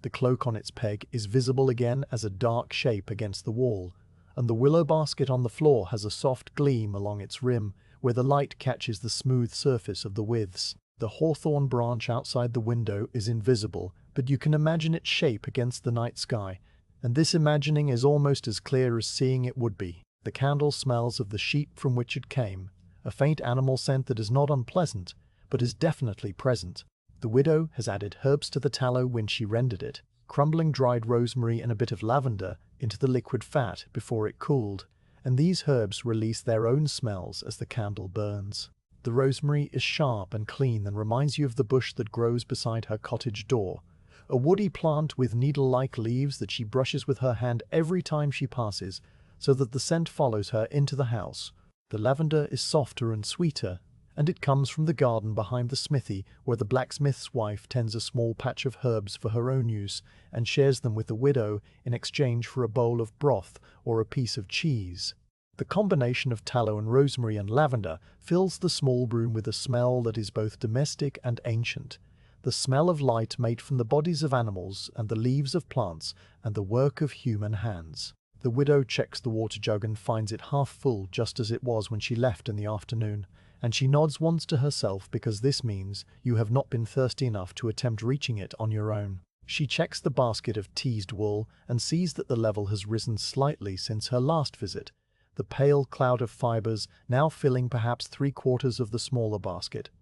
And she makes a mental note to bring an empty basket tomorrow and take this one to the fuller before the end of the week. She adds a fresh piece of peat to the fire, a small dense block that she places carefully on top of the glowing embers so that it will catch slowly and burn through the long hours of the night. The new peat hisses softly as the heat drives out the last traces of moisture from the bog, and a thin wisp of steam rises from its surface before the edges begin to smoulder and glow. She pokes the embers with the iron poker to settle them into a configuration that will hold the heat without flaring up and burning too quickly, and then she hangs the poker back on its hook beside the chimney stone. She turns to face you, and her face is illuminated by the candle flame from below, a light that casts her features into a pattern of highlights and shadows that makes her look both older and younger at the same time. The wrinkles around her eyes are deep channels of darkness, and the hollows of her cheeks are pools of shadow, while her forehead and the bridge of her nose catch the warm yellow light. Her eyes are the same steady grey that they have always been, the colour of the winter sky reflected in the still pond, and they look at you with the same calm assessment they have brought to every visit for as long as you can remember. She asks a question that requires no answer, something about whether the afternoon was warm enough, and whether the shadow moved at its usual pace, and whether you had the dream of the hill and the grass again. You answer with a small movement of your hand on the blanket, a gesture that she understands to mean that everything was as it should be, and that the dream came as it always does, and that you are content. She stands for a moment looking at the shadow of the candle flame on the wall behind you, a shadow that is larger than the flame itself, and has a life of its own separate from the tallow and the wick. The shadow is a dancing shape of orange and black that stretches upward toward the ceiling and outward toward the corners, and it moves with every tiny flicker of the flame in a way that seems almost purposeful. Sometimes the shadow grows tall and thin, like a person standing on their toes to reach something high, and then it shrinks and widens like a cat stretching in a patch of sunlight, and then it splits into two overlapping shapes that merge and separate and merge again. You have watched this shadow for so many evenings that you have come to recognize its moods and its patterns, though you know that it has no moods and no patterns, and is simply the result of air moving past a flame and light bending around objects. Still, it is company of a kind, a silent presence that shares the room with you through the first part of the night, until the candle gutters and goes out and leaves you in the true darkness. The widow reaches into her apron pocket and removes a small bundle wrapped in a scrap of linen, which she places on the stool beside your bed. The bundle contains a piece of hard cheese wrapped in a nettle leaf to keep it from drying out, a small addition to tomorrow's barley that she has brought because the dairymaid had extra from the morning milking and traded it for a handful of the widow's dried sage. The cheese is pale yellow and has a crumbly texture and a sharp taste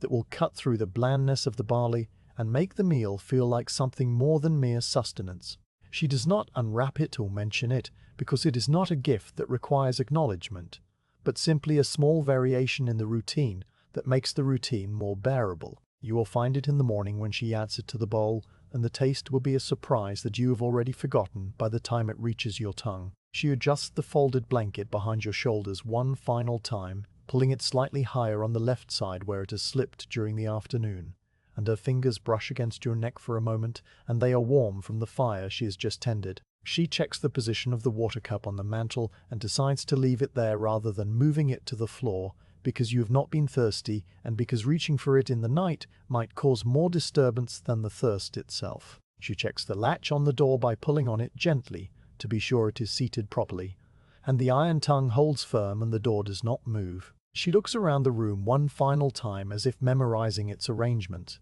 so that she will notice if anything has changed when she returns in the morning, though nothing ever changes except the level of the wool in the basket and the position of the shadow on the wall, and the slow accumulation of dust on the mantel, and the gradual darkening of the tallow candle as it burns. She says goodnight in a voice that is low and rough from a day of few words, and the word hangs in the air for a moment before being absorbed by the thatch and the stone and the wool of the blanket. You answer with a slight movement of your head on the folded blanket, a gesture that she sees and understands and carries with her as she turns toward the door. Her footsteps cross the small room in 4 strides, and her hand finds the latch in the darkness beyond the candle's reach, and the iron tongue lifts with its familiar scrape, and the door swings inward on its leather hinges. A gust of cool air enters the room and makes the candle flame lean sideways and flicker wildly for a moment, and the shadow on the wall jumps and dances in response.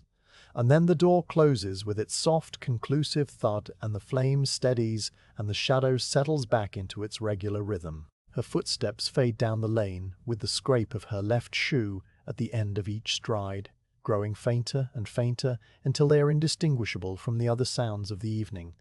The distant grunting of the pig, and the far-away barking of a dog,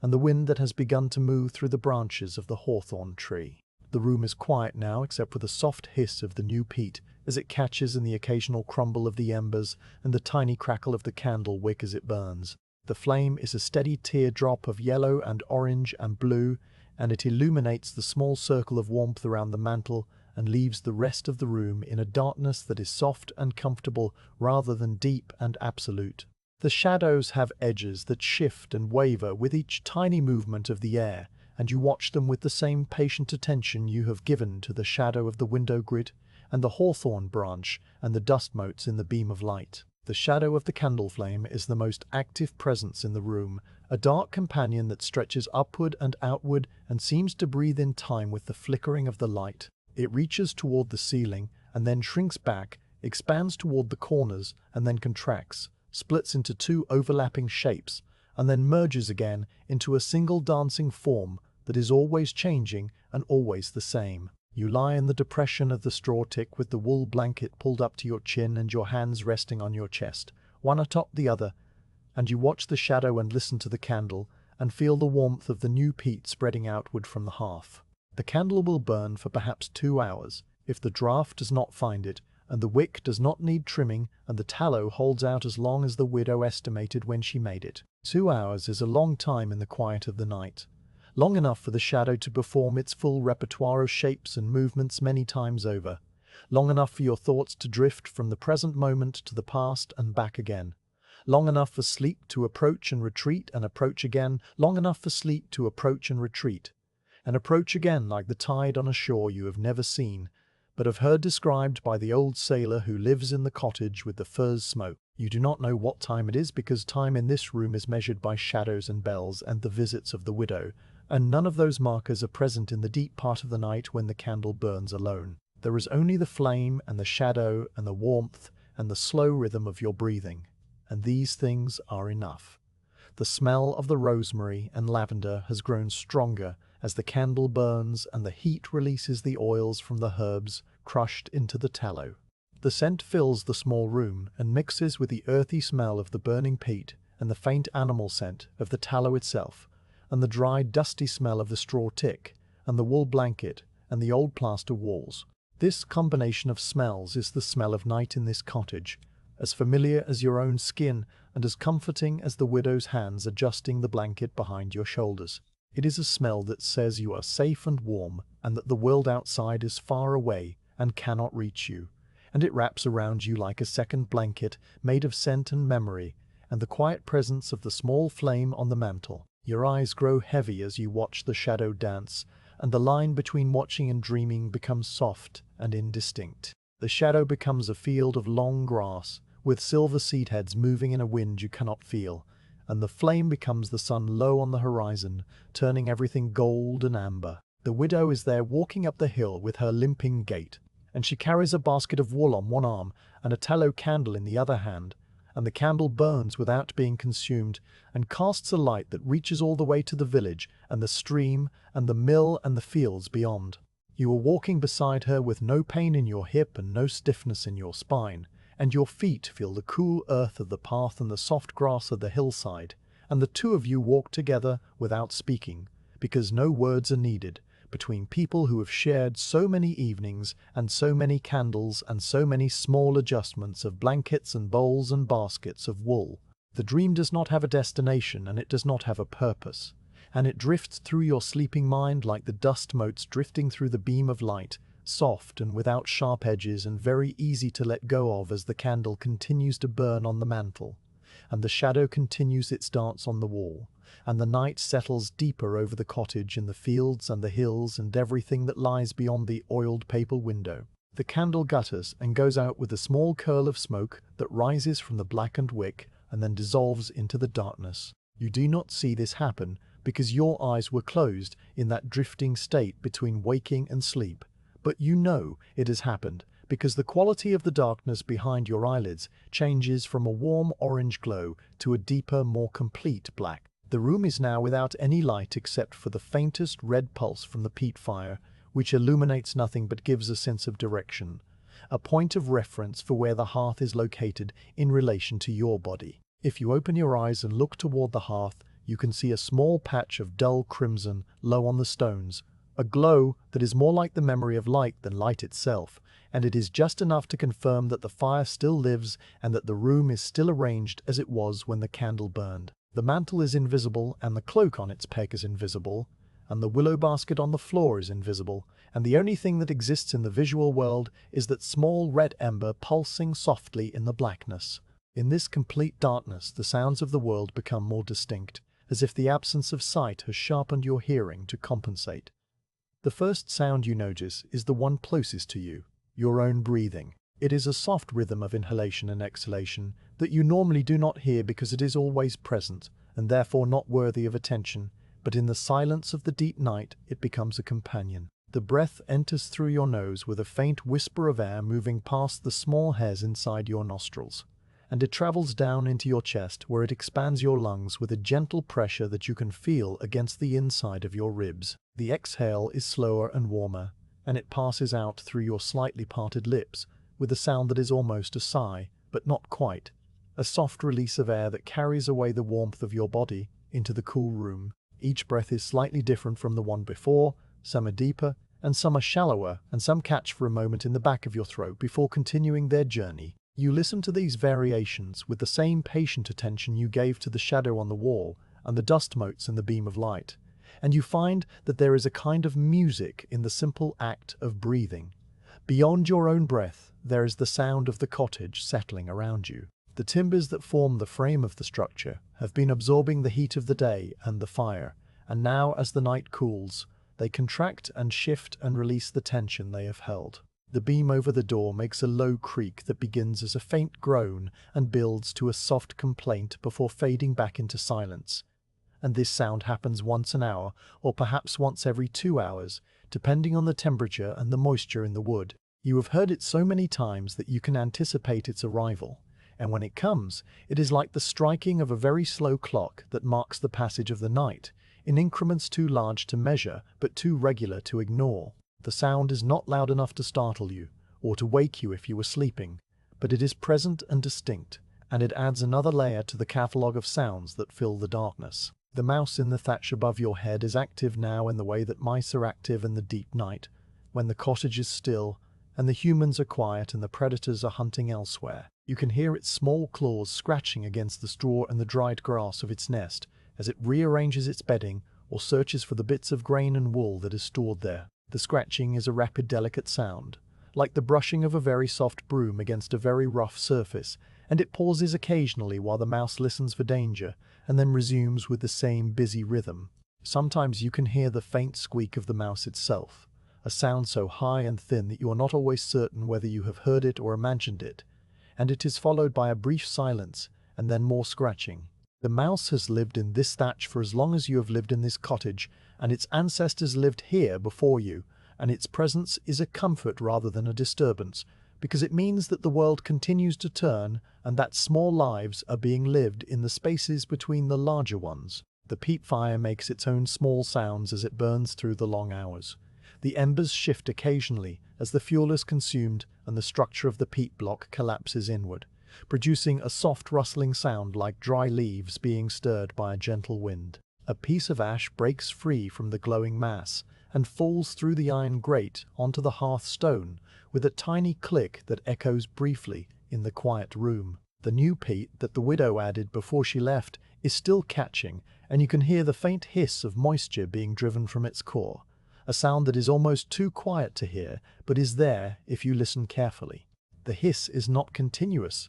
but comes in small bursts as pockets of ancient bog water reach the heat and turn to steam, and each burst is followed by a moment of silence and then another burst from a different part of the block. This sound will continue for perhaps an hour until the peat is fully ignited and burning steadily, and then it will be replaced by the softer sound of the embers crumbling and the ash settling and the slow consumption of fuel that has been buried in the earth for 1,000 years before being dug up and dried and brought to this small room to warm a person who cannot walk. From outside the cottage, the sounds of the night world drift in through the gaps in the thatch and the space beneath the door, and the oiled paper window which is thin enough to transmit vibrations even though it blocks the light. A nightbird calls from somewhere near the chapel, a soft hooting that rises and falls in a pattern of 3 notes, a long low note followed by a shorter higher note, and then a pause before the pattern repeats. The bird is an owl that lives in the yew tree beside the chapel path, a large pale creature with a round face and eyes that glow yellow in the darkness, and it hunts the mice and voles that live in the churchyard and the surrounding fields. Its call carries clearly across the still night air and reaches your ears as a sound that is both wild and familiar, a reminder that the world outside the cottage continues its own life even while you lie still in the darkness. The owl calls 3 times and then falls silent, and you imagine it gliding on silent wings over the gravestones and the hedgerows, its eyes seeing what your eyes cannot see, its ears hearing the small movements of the creatures that hide in the grass. A dog barks somewhere beyond the village green, a single sharp sound that cuts through the quiet and then fades. The bark is answered by another dog even farther away, a fainter sound that might come from the farm on the other side of the stream where the shepherd keeps 2 large dogs to guard his flock. The second bark is lower and longer, and it carries a note of warning, and then both dogs fall silent and the night returns to its usual quiet. You listen to the space between the barks and the silence that follows, and you think about the dogs and the shepherd and the sheep, sleeping in their fold on the hillside, and these thoughts drift through your mind without any particular direction or purpose. The wind has risen slightly since the candle went out, and you can hear it moving around the corners of the cottage and through the branches of the hawthorn tree outside the window. The sound is a low rushing noise that rises and falls in slow waves, and it is punctuated by the occasional creak of the hawthorn branch as it sways in response to the gusts. The branch does not tap against the window frame tonight because the wind is from the west, and it pushes the branch away from the cottage rather than toward it, and so the only sound from that direction is the soft rustle of the buds and the twigs moving against each other in the darkness. The wind carries with it the smell of the fields and the stream and the distant forest, a smell that enters the room through the same gaps that let in the sound, and it mixes with the earthy smell of the peat and the faint lingering scent of the tallow candle and the rosemary and the lavender. Your body in the darkness is a landscape of familiar sensations that you map without needing to see. The ache in the left hip is present but muted, a dull pressure that you have learned to accept as part of the background of your existence. The lower spine feels stiff from the long day in one position, and you shift your weight slightly by pressing your hands against the straw tick and moving your shoulders a fraction of an inch to the right. The straw rustles in response, a dry whispering sound that seems very loud in the quiet room but is actually quite soft, and then it settles into a new configuration that relieves some of the pressure on your lower back. The right leg, which still has some small ability to move, has curled further toward the left during the hours since the widow left, and you can feel the weight of it pressing against the left leg, which remains still and heavy and largely without sensation. Your hands rest on your chest one atop the other, like the effigy on a tomb in the chapel yard, except your hands are warm and the blood moves through them, and you can feel the pulse in your fingertips if you press them gently together. The pulse is a distant thumping that you feel more in your ears than hear with them, a soft, regular beat that marks the passage of your own life through the darkness. It is slower than your breathing but steady and reliable, and it has been beating since before you can remember and will continue beating until it stops. And there is a comfort in its persistence that requires no thought or belief. You count the beats sometimes when the night is very long and sleep is slow to arrive, not to measure anything but simply to give your mind a task that requires no effort. 1 and 2 and 3 and 4 and so on, up to some number that you never remember because the counting blends into the pulse, and the pulse blends into the breathing, and the breathing blends into the sounds of the cottage and the wind and the owl and the mouse, and before you know it, you have stopped counting and are simply existing in the darkness, with no need to measure or track or remember anything at all. The mouse in the thatch has fallen silent, and you imagine it curled in its nest of dried grass and stolen wool, its small body warm and its eyes closed and its whiskers twitching occasionally as it dreams mouse dreams of grain and seeds and the safe dark spaces between the walls. The owl is not called again, and the dogs are quiet, and the wind has settled into a steady low murmur that is more like a presence than a sound. The peat fire glows with its faint red pulse, and the embers shift once more with a soft rustle and then are still. The beam over the door will not creak again for another hour, or perhaps longer, and the night stretches out in all directions like a great dark sea, with no shore and no horizon, and no landmarks except the sounds that drift through it, and the sensations of your own body lying in the depression of the straw tick. You think about the wool you teased today, and the way the fibers separated and became light as air, and you think about the shadow on the wall, and how far it moved between the morning and the evening, and you think about the widow's hands adjusting the blanket, and the taste of the broth, and the smell of the rosemary and the lavender. These thoughts are like the wool themselves, soft and without sharp edges and very easy to let go of as sleep approaches. They drift through your mind one after another, with no particular connection, each one arriving and lingering for a moment, and then fading to be replaced by the next. The field of long grass with silver seed heads appears, and then the hill overlooking the village, and then the widow's face illuminated by the candle flame from below, and these images are not dreams yet,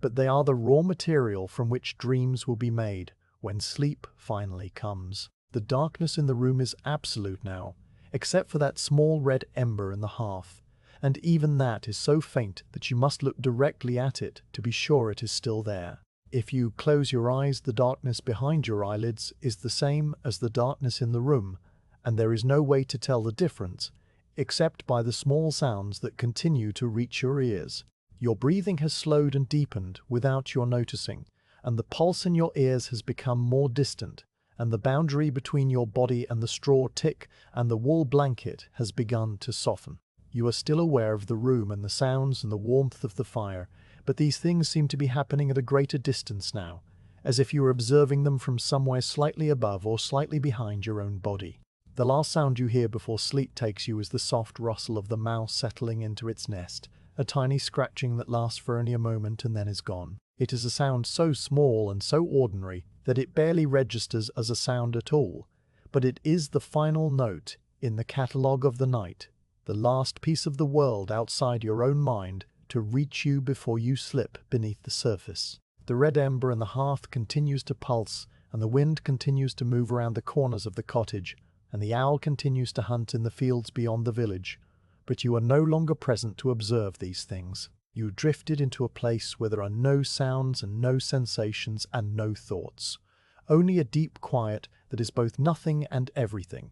And you rest there in the darkness while the night moves slowly toward the morning and the first pale light that will come through the oiled paper window and begin the cycle once again. In the deep part of the night, when the mouse has fallen silent and the embers have dimmed to a faint pulse that is more memory than light, and the wind has settled into a steady low murmur that is almost indistinguishable from silence itself,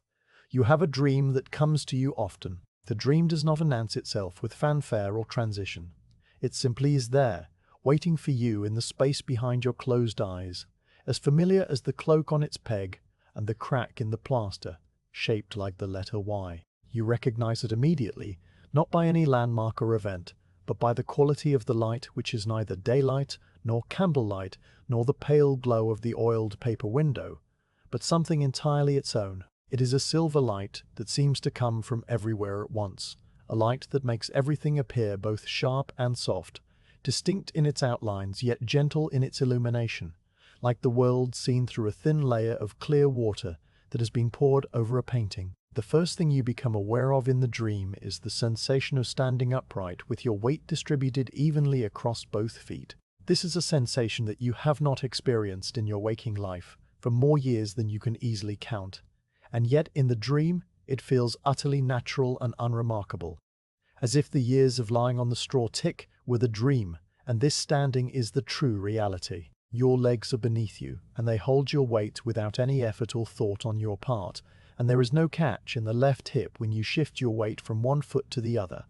no grinding ache in the lower spine when you straighten your back, no stiffness in the knees that have been bent at the same angle for so many thousands of hours. Your body is simply present and capable and ready to move, and you accept this without question, because in dreams, acceptance is the only possible response. You are standing on a path that leads to a field of long grass, and the path is made of packed earth that is soft from recent rain but not muddy, yielding slightly under your bare feet without clinging to them. The earth is cool and it has a texture that you can feel with each step, the slight roughness of small stones embedded in the soil, the smooth patches where the rain has washed the surface clean, the springy areas where roots cross beneath the path and create a subtle give. Your feet are bare and they remember the shape of the ground in a way that your waking feet have forgotten, the arches flexing and the toes spreading and the heels pressing down with each stride. The grass on either side of the path has gone to seed, and the seed heads are silver in the dreamlight, rising to the height of your waist and brushing against your hands as you walk. The sensation is cool and dry and slightly ticklish, and it leaves a faint dusty residue on your palms that you can feel when you rub your fingers together. The field stretches out in all directions, and it is larger than any field you have seen from your window or heard described by the widow, larger perhaps than any field that exists in the waking world. It rolls gently toward a low hill in the distance, a hill that you recognize even though you have never seen it with your waking eyes, and the path leads directly toward it,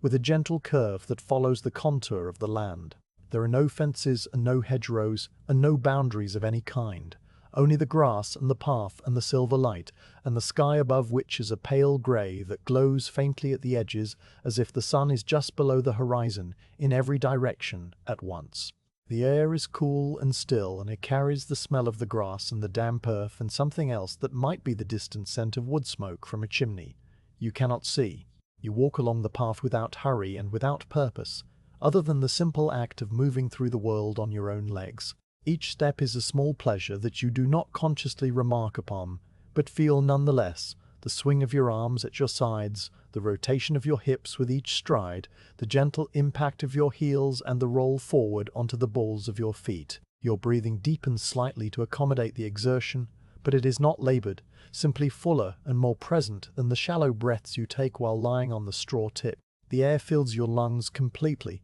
and you can feel it reaching all the way to the bottom of your chest, expanding the spaces between your ribs that have been compressed for so long by the weight of your own body against the mattress. The exhale is slow and warm, and it forms a small cloud of vapor in the cool air before dissipating behind you as you continue forward. The path leads you past the chapel, which appears on your left as you round a gentle bend in the field. The chapel is a grey stone building with a small bell tower and a yew tree growing beside the path that leads to the entrance, and it looks exactly as you have imagined it from the widow's descriptions and from the sound of the bell that rings each evening. The stones are rough and irregular, and they have been fitted together without mortar in the old way, and moss grows in the cracks between them in shades of green and grey and silver. The door is a dark rectangle of oak planks bound with iron straps, and it is closed but not locked, and the faint light glows from the single window set high in the wall. The bell in the tower is visible as a dark shape against the pale sky, and it is still now, because the man who pulls the rope is asleep in his room attached to the back of the chapel, his crooked back resting on his own straw tick, and his gentle hands folded on his chest. You do not enter the chapel or pause to examine it closely. You simply note its presence as you pass, the way you might note a familiar landmark on a walk you have taken many times before. The path continues past the blacksmith's shed, which appears on your right a little further along. The shed is a low building of timber and thatch with a wide opening facing the path where the forge glows with a dull red light that is visible even in the silver dreamlight. The blacksmith's hammer rests on the anvil, and the anvil is dark and silent, and the tools hang from their hooks on the wall in orderly rows. The pig and her litter are not visible because they have returned to their sty behind the garden, but you can hear the faint grunting of the sow in her sleep as you pass, a sound that is so familiar from your waking hours that it anchors the dream to something real and known. The smell of coal and hot iron and scorched hoof from the shoeing of horses lingers in the air round the shed, and it mixes with the smell of the grass and the damp earth to create a combination that is unique to this place and this moment. The widow's cottage comes next, and it is the smallest of the three buildings, tucked between the blacksmith's shed and the chapel with its thatch roof and its small garden, and the three hens roosting in the low branches of an apple tree beside the door.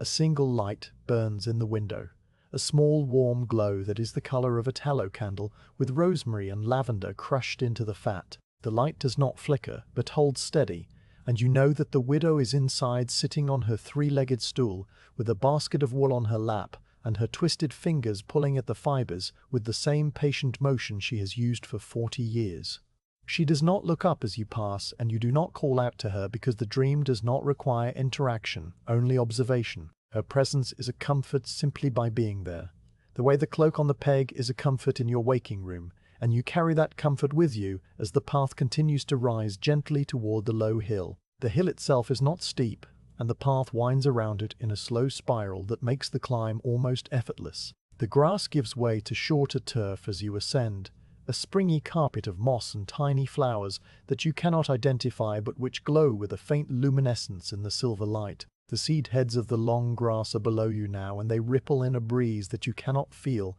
but can see as waves of silver moving across the field. The view expands with each step, and you can see more of the valley with every rise in elevation. The roofs of the cottages are small dark rectangles arranged along the winding lane, and the stream is a silver ribbon that catches the dreamlight and throws it back toward the sky.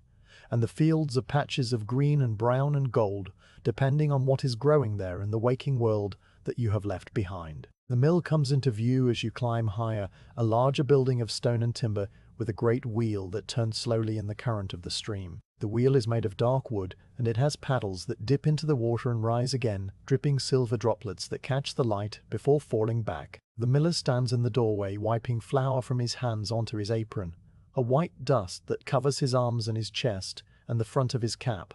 and he looks up at the hill as if he can see you, though you know he cannot. His face is calm and his eyes are kind, and he raises one hand in a gesture that might be a greeting or might simply be a stretch after a long day of grinding grain. The flour dust drifts from his hand in a small cloud that catches the silver light and sparkles briefly before settling on the stones of the threshold. The top of the hill is a broad, flat area covered in the same short turf and tiny luminescent flowers, and there is a single stone set upright in the center that might be ancient or might be simply a rock that happened to stand on its end. You do not approach the stone or touch it. You simply stand at the edge of the hilltop and look out over the valley that spreads below you like a map drawn on parchment by a careful hand. The village is laid out in its familiar pattern, with the lane winding between the cottages and the chapel at one end and the mill at the other, and the stream cuts a silver curve through the fields before disappearing into a line of trees that marks the edge of the forest.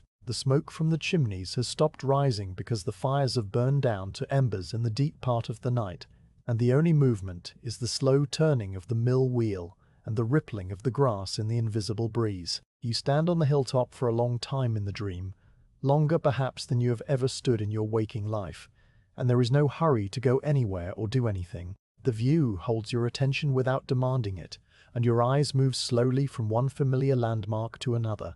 The widow's cottage with its single steady light, the chapel with its dark bell tower, the blacksmith's shed with its dull red forge glow, the well with its stone rim and the bucket hanging from the rope, the lane where the pig roots in the daylight hours, the hawthorn tree outside your own window, which is visible now as a dark shape with a single branch that reaches toward the cottage. Your own cottage is there at the edge of the village, small and grey, with its thatch roof and its oiled paper window and its single room where your body lies on the straw tick beneath the wool blanket. You see it from the outside for the first time in the dream, and it looks peaceful and unremarkable, just another cottage among many, indistinguishable, except that you know it is yours. The light in the dream never changes from that silver glow that comes from everywhere and nowhere, and the sky never darkens or brightens, and the sun never rises or sets. The dream exists outside of time in a perpetual moment that is both dawn and dusk, and midday and midnight all at once, and this timelessness is part of its comfort. You do not worry about when you must return or how long you have been standing on the hilltop, because such concerns do not exist in this place. There is only the view, and the air on your face, and the solid ground beneath your bare feet, and the quiet knowledge that your legs work, and your hips do not ache, and your spine is straight and strong. Eventually you become aware that the dream is beginning to fade in the way that all dreams fade when morning approaches. The silver light softens and becomes more diffuse, and the details of the valley begin to blur at the edges, as if seen through the oiled paper of your waking window. The mill wheel slows and stops, and the miller turns away from the doorway and disappears into the darkness of his mill.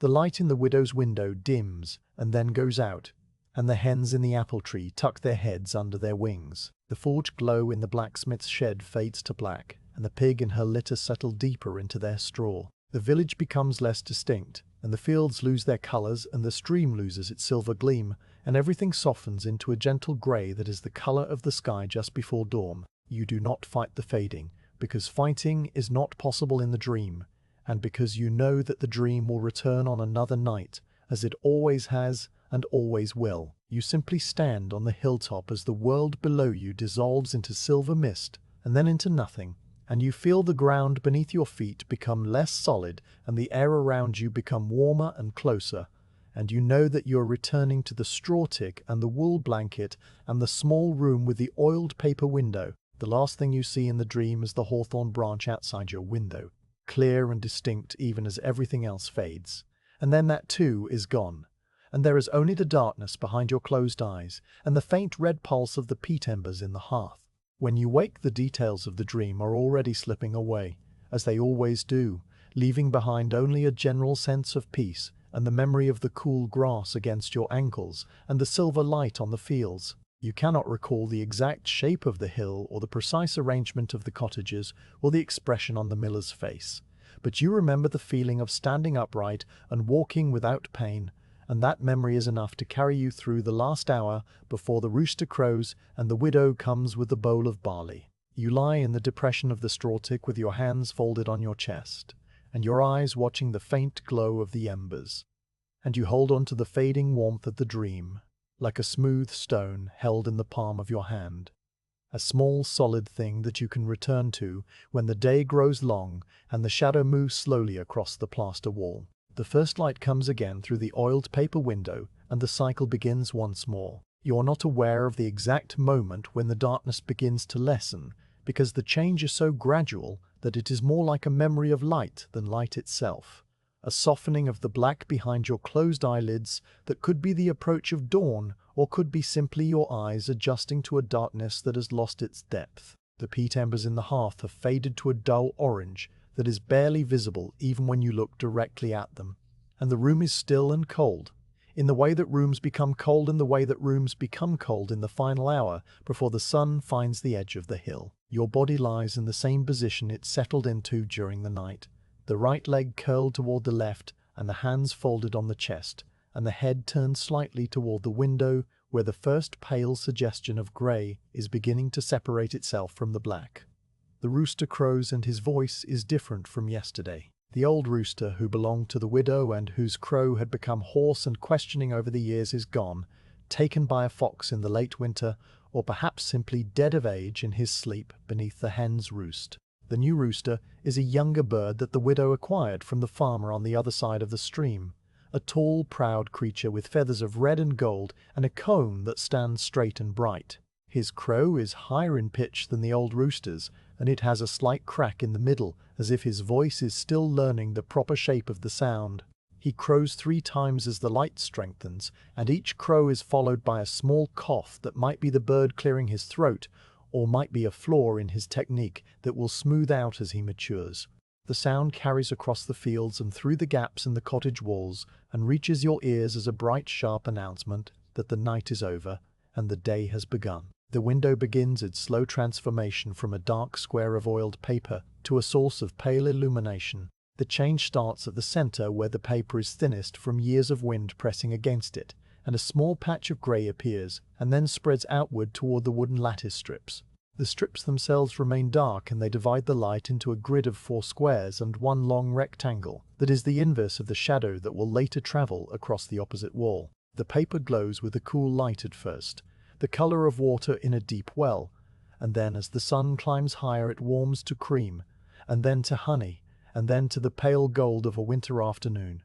though the season is spring and the days are lengthening towards summer. The small tear near the bottom left corner with its linen patch smeared with tallow glows, with a slightly different quality, warmer and more amber, and the weave of the linen is visible as a faint grid within the grid of the window frame. The dust motes appear as soon as the light is strong enough to make them visible, and they drift through the beam that slants across the room from the window to the floor near the hearth. They are the same motes that were here yesterday and the day before and all the days before that, suspended in the still air, moving only when a draught from the chimney or the door pushes them a few inches to the left or the right. One mote that is larger than the others catches your attention, a fleck of ash or wool or dried grass that rotates slowly as it drifts, catching the light on different surfaces so that it appears brighter, and then dimmer, and then brighter again. You watch it travel from the window to a point near the mantel, and then back toward the center of the room.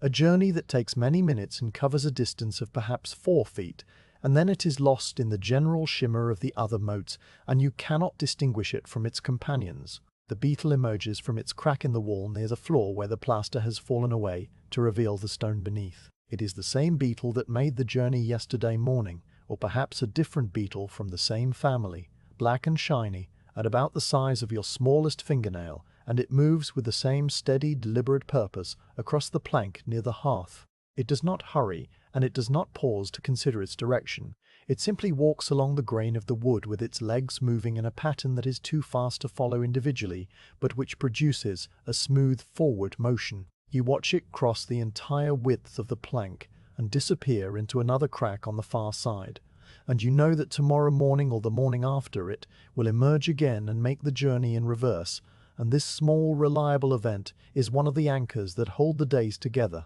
The sounds of the village waking drift into the room through the same gaps that let in the light and the cold and the smell of the fields. A cartwheel creaks on the lane, the same sound or a similar sound made by a different cart with a different load going to a different destination. The murmur of voices rises from the direction of the well where the women gather to draw water for the morning, their words overlapping and blending into a single continuous sound like water running over stones. A child laughs once and then is silent, and a dog barks twice and then is silent, and the blacksmith's hammer begins its irregular rhythm.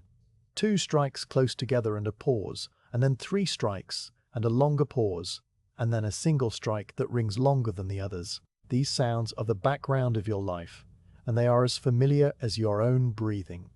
and they tell you that the world outside continues to turn in its accustomed way. The hawthorn branch outside the window is visible now as more than a dark shape against the brightening sky. The bark is dark grey and rough, with small ridges that catch the morning light on their upper edges, while the valleys between them remain in shadow. The buds that were tight green points yesterday have begun to open in the warmth of the spring sun, and tiny leaves no larger than your smallest fingernail are unfurling from their protective casings. They are a pale green colour, with a slight reddish tinge at the edges, and they are so thin that the light shines through them and reveals the delicate veins that carry water and nutrients from the branch to the growing tips. A single bird sits on the branch for a time, a small brown creature with a pale breast and a thin beak, and it might be the same bird that came yesterday or a different bird of the same species. It preens its feathers with quick efficient movements and then flies away toward the village green, and the branch sways once and then twice and then settles back into its usual stillness. Your body beneath the blanket is a landscape of familiar sensations that you map as the morning light grows stronger. The ache in the left hip is present but muted, a dull pressure that is neither better nor worse than yesterday. The lower spine feels stiff from the long night in one position, and you know that when the widow comes and helps you sit up there will be a series of small adjustments as the vertebrae settle into a new arrangement. The right leg has straightened slightly during the final hour of sleep, and now lies parallel to the left leg rather than curled toward it, and this small change has relieved some of the pressure on the hip and made the morning more comfortable than it might have been. Your fingers resting on your chest are cold at the tips, but warm where they press against the wool of your shift, and you flex them one by one, beginning with the thumb of the right hand and moving through each finger to the smallest and then back again. The crack in the plaster shaped like the letter Y is visible now that the light has reached that corner of the room, and you study it with the same attention you gave it yesterday and will give it tomorrow. It has not changed since the last time you looked at it closely, because cracks in plaster change very slowly, widening by perhaps the thickness of a hair each winter when the frost gets into the material and expands. The Y is a small flaw in the whitewashed surface, and you have come to think of it as a companion of sorts, a mark that is always there when you look for it. The face-shaped knot in the plaster is also visible now, the 2 indentations for eyes and the longer depression for a mouth, and the slight ridge that could be a nose, and it looks exactly as it looked yesterday, with the same expression of mild surprise or patient, waiting that you have never been able to decide between. The cloak on its peg is illuminated by the morning light, and you can see the dust that has settled on its shoulders and in its folds, a fine grey powder that sparkles faintly where the light catches it. The cloak is the same brown wool it has always been, and it hangs in the same position with its hood crumpled against the wall and its hem just touching the floor. The widow will shake it out when spring cleaning arrives, a ritual she performs once a year, whether it needs it or not, and a small cloud of dust will rise into the air and join the motes that drift through the light beam, and then the cloak will hang clean and empty again for another year. For now it remains as it is, a silent presence that has witnessed every morning and every evening and every slow journey of the shadow across the plaster wall. The footsteps on the lane arrive at their accustomed time, when the light has warmed from cream to honey and the shadow of the window grid has begun its daily journey across the wall. The scrape of the widow's left shoe is the first sound you hear, a familiar rhythm that separates itself from the background of the village and grows clearer with each step. Scrape and scrape and pause, and then the longer pause as she reaches the flat stone at the threshold and shifts her weight to free one hand. The iron latch lifts with its grating noise and the door swings inward on its leather hinges, and the widow steps through carrying a wooden bowl covered with a square of linen cloth. The smell that comes with her is the smell of boiled barley with a small piece of salt fish flaked into the grain, and perhaps the sharp tang of the hard cheese she wrapped in a nettle leaf last night and left on the stool beside your bed. She crosses the room in 4 steps and sets the bowl on the stool, and then moves to the hearth where she crouches with a slight grunt as her knees protest. She stirs the ash with the iron poker and finds the embers that have held their heat through the night, and she adds twigs and a piece of peat and blows gently until a flame catches. The fire crackles and the room begins to warm, and the smell of burning peat joins the smell of the barley and the fish and the cheese. She swings the iron crane outward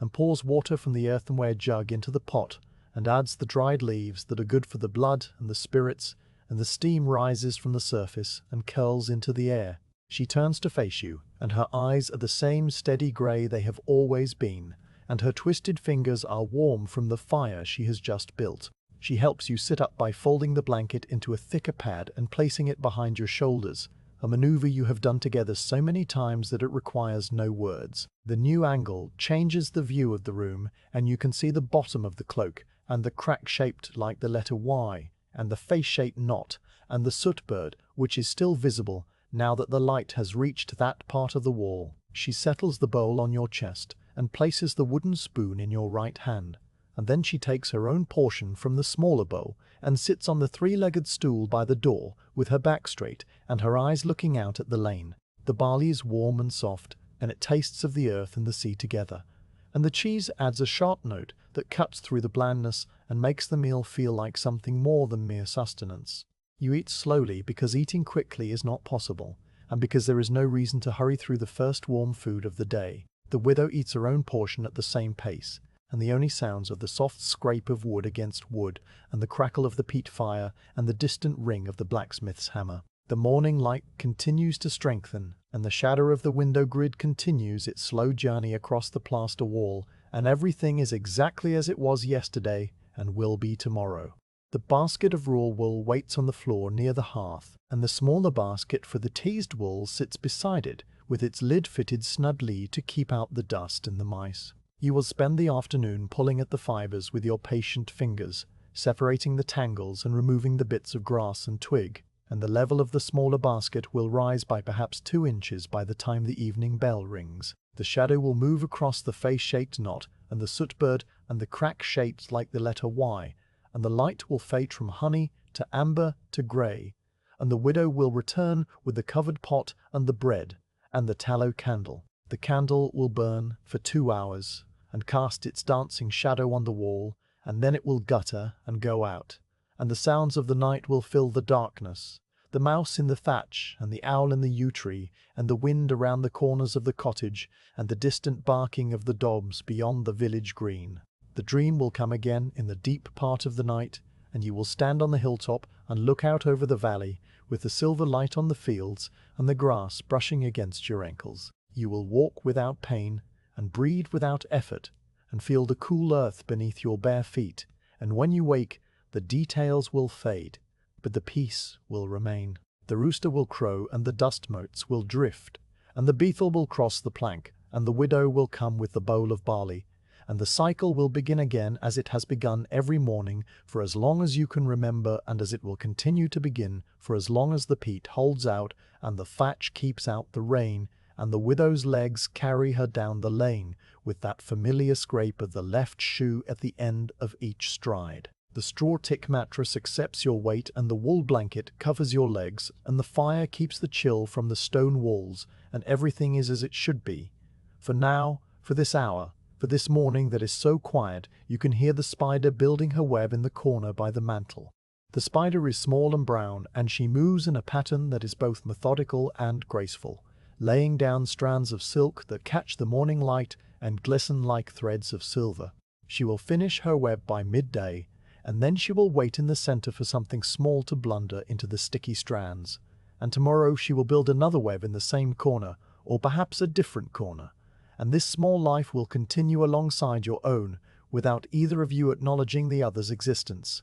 The widow finishes her barley and rises from the stool and takes your empty bowl and wipes it clean with the linen cloth. She checks the water jug and finds it half full, and she checks the fire and finds it burning steadily, and she checks the position of the folded blanket behind your shoulders and finds it acceptable. She asks a question that requires no answer, and you respond with a small movement of your hand, and she nods once and moves toward the door with her limping gait. Her footsteps fade down the lane, and the door settles into its frame with a soft thud, and the room returns to its own quiet. The morning light is bright now, and the shadow of the window grid has moved several inches across the plaster wall, and the day stretches out ahead like a long, slow river moving toward the evening sea. You lie in the depression of the straw tick and watch the light and listen to the blacksmith's hammer and wait for the afternoon and the wool and the dream and all the small familiar things that make up a life lived in one small room, with a window that looks out on a hawthorn branch